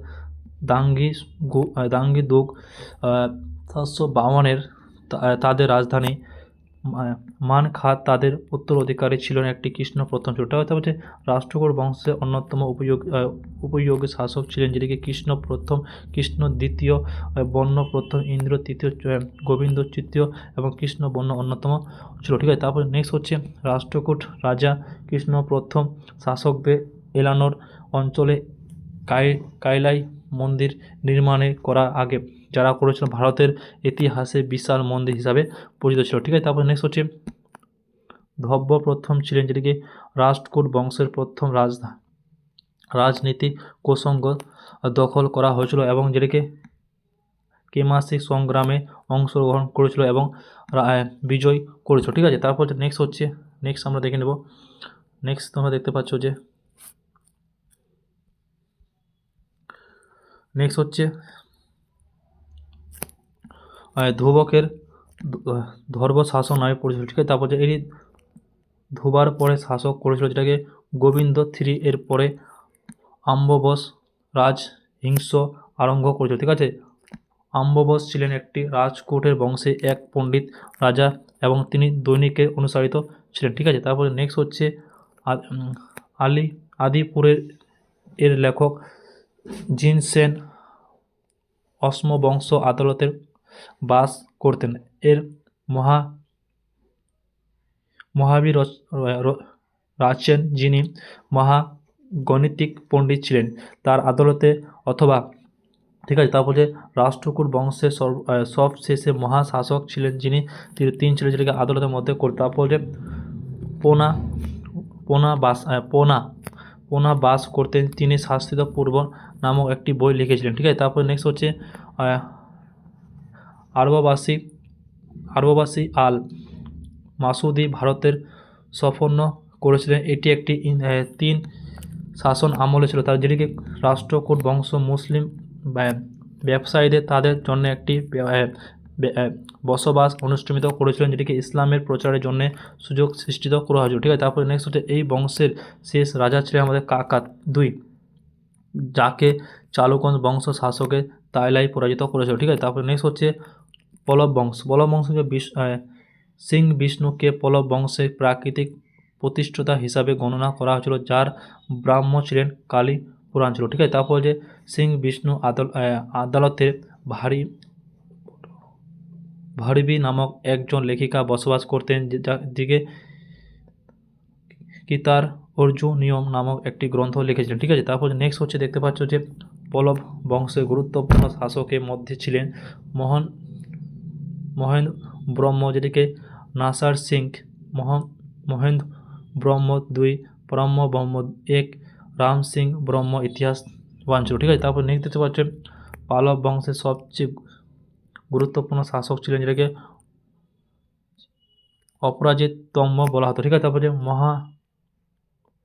মহাবলী পূর্বঙ্গ রথ মন্দিরে পল্লব শাসকের নারসিং ব্রহ্ম 2 এর দ্বারা নির্মিত করা হয়েছিল। ঠিক আছে, তারপরে নেক্সট হচ্ছে রাম সিং ব্রহ্ম প্রথম ভাট্টিক কনক নামে একটি উপাধি গ্রহণ করেছেন। তিনি রাজবংশের সবচেয়ে শক্তিশালী শাসক ছিলেন। ঠিক আছে, তারপর হচ্ছে আরব আক্রমণের সময় পল্লব বংশের শাসন ছিলেন, যেটিকে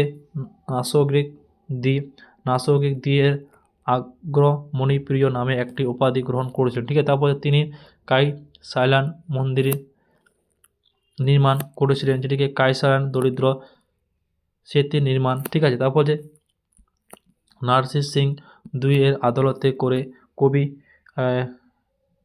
কবি ছিলেন, যেটিকে দণ্ডিত, যিনি দর্শন কুমার নামক একটি গ্রহণ রচনা করেছেন। ঠিক আছে, তারপর হচ্ছে চোলা বংশ। চোলারা ছিলেন একটি পল্লাদের দাসী ছিলেন। ঠিক আছে, এই বংশের প্রতিষ্ঠা ছিলেন আমাদের বিজয়লা ছিলেন। ঠিক আছে, তারপরে নেক্সট দেখতে পাচ্ছ বিজয়লা কিশোরী নামক একটি উপাধি গ্রহণ করেছিলেন, তার রাজধানী ছিল আমাদের। ঠিক আছে, তারপর চোল বংশের প্রতীক ছিলেন বাঘ। ঠিক আছে, তারপর হচ্ছে আদিত্য প্রথম পল্লবের পরাজিত করলেন, যেটাকে কোদান্ত রামা উপাধি গ্রহণ করেছিল। ঠিক আছে, তারপর হচ্ছে রাজা এক শ্রীলঙ্কা আক্রমণ করেছিল। ঠিক আছে, তারপর নেক্সট দেখতে পাচ্ছ রাজাদের মন্দিরে যা বৃক্ষবেদের মন্দির নামে পরিচিত ছিল, যেটাকে তোমল রাজা দ্বারা নির্মিত করা ছিল। এই মন্দিরটি শিব দেবতা উল্লেখিত নির্মাণ ছিল। ঠিক আছে, এটা এমটিএসে পূছা গেছে। ঠিক আছে, তারপর নেক্সট দেখে নেব আমরা। নেক্সট তোমরা দেখতে পাচ্ছ যে নেক্সট হচ্ছে রাজা এর একজনের মহান চোলা শাসকের 985 AD-তে 114 AD পর্যন্ত শাসন করা হয়েছিল। ঠিক আছে, তারপর নেক্সট দেখতে পাচ্ছ রাজেন্দ্র এর চোলা সাম্রাজ্যে সর্বাধিক সম্পর্কিত করা হয়েছিল। তিনি শ্রীলঙ্কায় বৌদ্ধ মাঠের ধ্বংস করেছিলেন এবং তার পাল বংশের শাসকে মহিপালকে পরাজিত করেছিলেন। ঠিক আছে, তারপরে নেক্সট হচ্ছে যে দেখতে পাচ্ছ তোমরা যে রাজেন্দ্রনাথ এর নতুন রাজধানী গোলাইকোন্ড চোলনপুরম নির্মাণ করেছিলেন। তারপর চোলান বংশের শেষ শাসক ছিলেন আমাদের রাজ থ্রি ছিল। ঠিক আছে, তারপর চোলান শাসক মলে স্থায়িত সর্বশাসক ছিলেন একটি গুরুত্বপূর্ণ বৈশিষ্ট্য। ঠিক আছে, চোলান যুগের ভূমিকর ছিল উপাদানের 1/3 ঠিক আছে, তারপর চোলান যুগের প্রচলিত মানব মুদ্রা নামে ছিল, এটাকে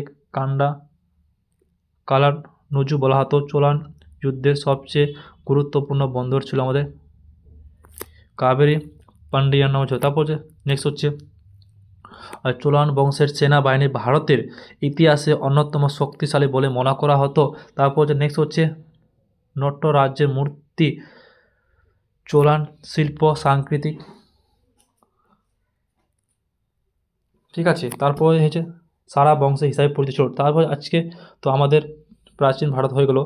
ঠিক আছে, তো তোমরা আমাদের চ্যানেলটাকে অবশ্যই সাবস্ক্রাইব করে দিও এবং চ্যানেলটাকে লাইক করে দিও। তোমাদের একটা লাইক আমাদেরকে অনেক মোটিভেট করে। নেক্সট আমাদের পার্ট থাকবে মধ্যযুগিক ভারতের ইতিহাস। নেক্সট ডে আমাদের পার্ট থাকবে প্রতিদিন সকাল সন্ধ্যায় 7টায় তোমাদের ক্লাস হবে। ঠিক আছে, তোমরা অবশ্যই জুড়ো আর নিজের বন্ধু বান্ধবকে শেয়ার করো। আমাদের হোয়াটসঅ্যাপ গ্রুপ লিঙ্ক PDF তোমরা পাই যাবা, টেলিগ্রাম হোয়াটসঅ্যাপ গ্রুপ লিঙ্ক পাই যাবা আর টেলিগ্রামের লিঙ্ক পাই যাবা, সেখানে জয়েন্ট হয়ে যাবা। আমাদের তোমরা কোন স্টেট থেকে দেখতেছো অবশ্যই কমেন্ট করো। ঠিক আছে, আর তোমাদের জন্য আবার আমি নেক্সট দেখা হচ্ছে। আর তোমরা ভালো করে পড়াশোনা, বেশি দিন এক্সাম নাই। ঠিক আছে, তো সবার সঙ্গে আবার দেখা হবে নেক্সট সন্ধ্যায়। আর চ্যানেলটি প্রথম চ্যানেলটা অবশ্যই সাবস্ক্রাইব করে দিও। আর SSC যদি কম্বো বুক নিতে চাও তাহলে চ্যানেলটা সাবস্ক্রাইব করে নিচে যে নম্বরটি সেই নম্বরে তোমার স্ক্রিনশট ভিজিয়ে দিও, তোমাদের কিন্তু দিয়ে দেবে। নম্বরটি আমি একবার বলে দিচ্ছি। ঠিক আছে, নম্বরটা হচ্ছে 9907266641। এই নম্বরে যদি তোমরা হোয়াটসঅ্যাপ করো তাহলে তোমাদেরকে SSC যে 4টি কম্বো বক্স সেটা PDF ফ্রিতে দিয়ে দেওয়া হবে। যদি হোয়াটসঅ্যাপ করে তোমাদের স্ক্রিনশট না দাও তাহলে কিন্তু তোমাদেরকে দেওয়া হবে না। ঠিক আছে, তাহলে ঠিক আছে, তোমাদের সঙ্গে দেখা হচ্ছে নেক্সট ভিডিও। সবাই ভালো থাকো, সুস্থ থাকো এবং তোমাদের একটা কমেন্ট, একটা লাইক আমাকে আরও একটা সাবস্ক্রাইব আরও মোটিভেট করে ভিডিও বানানোর জন্য। ঠিক আছে, তো তোমরা অবশ্যই এই কাজটি করো এবং তোমাদের সঙ্গে দেখা হবে। নিজের নামটি অবশ্যই কমেন্ট বক্সে করে দিও। আর ক্লাসটি কেমন লাগছে অবশ্যই তোমরা কমেন্ট করো। চলো আবার দেখা হচ্ছে নেক্সট ভিডিওতে। সবাই ভালো থাকো, সুস্থ থাকো। জয় হিন্দ, ভারত মাতা কি জয়।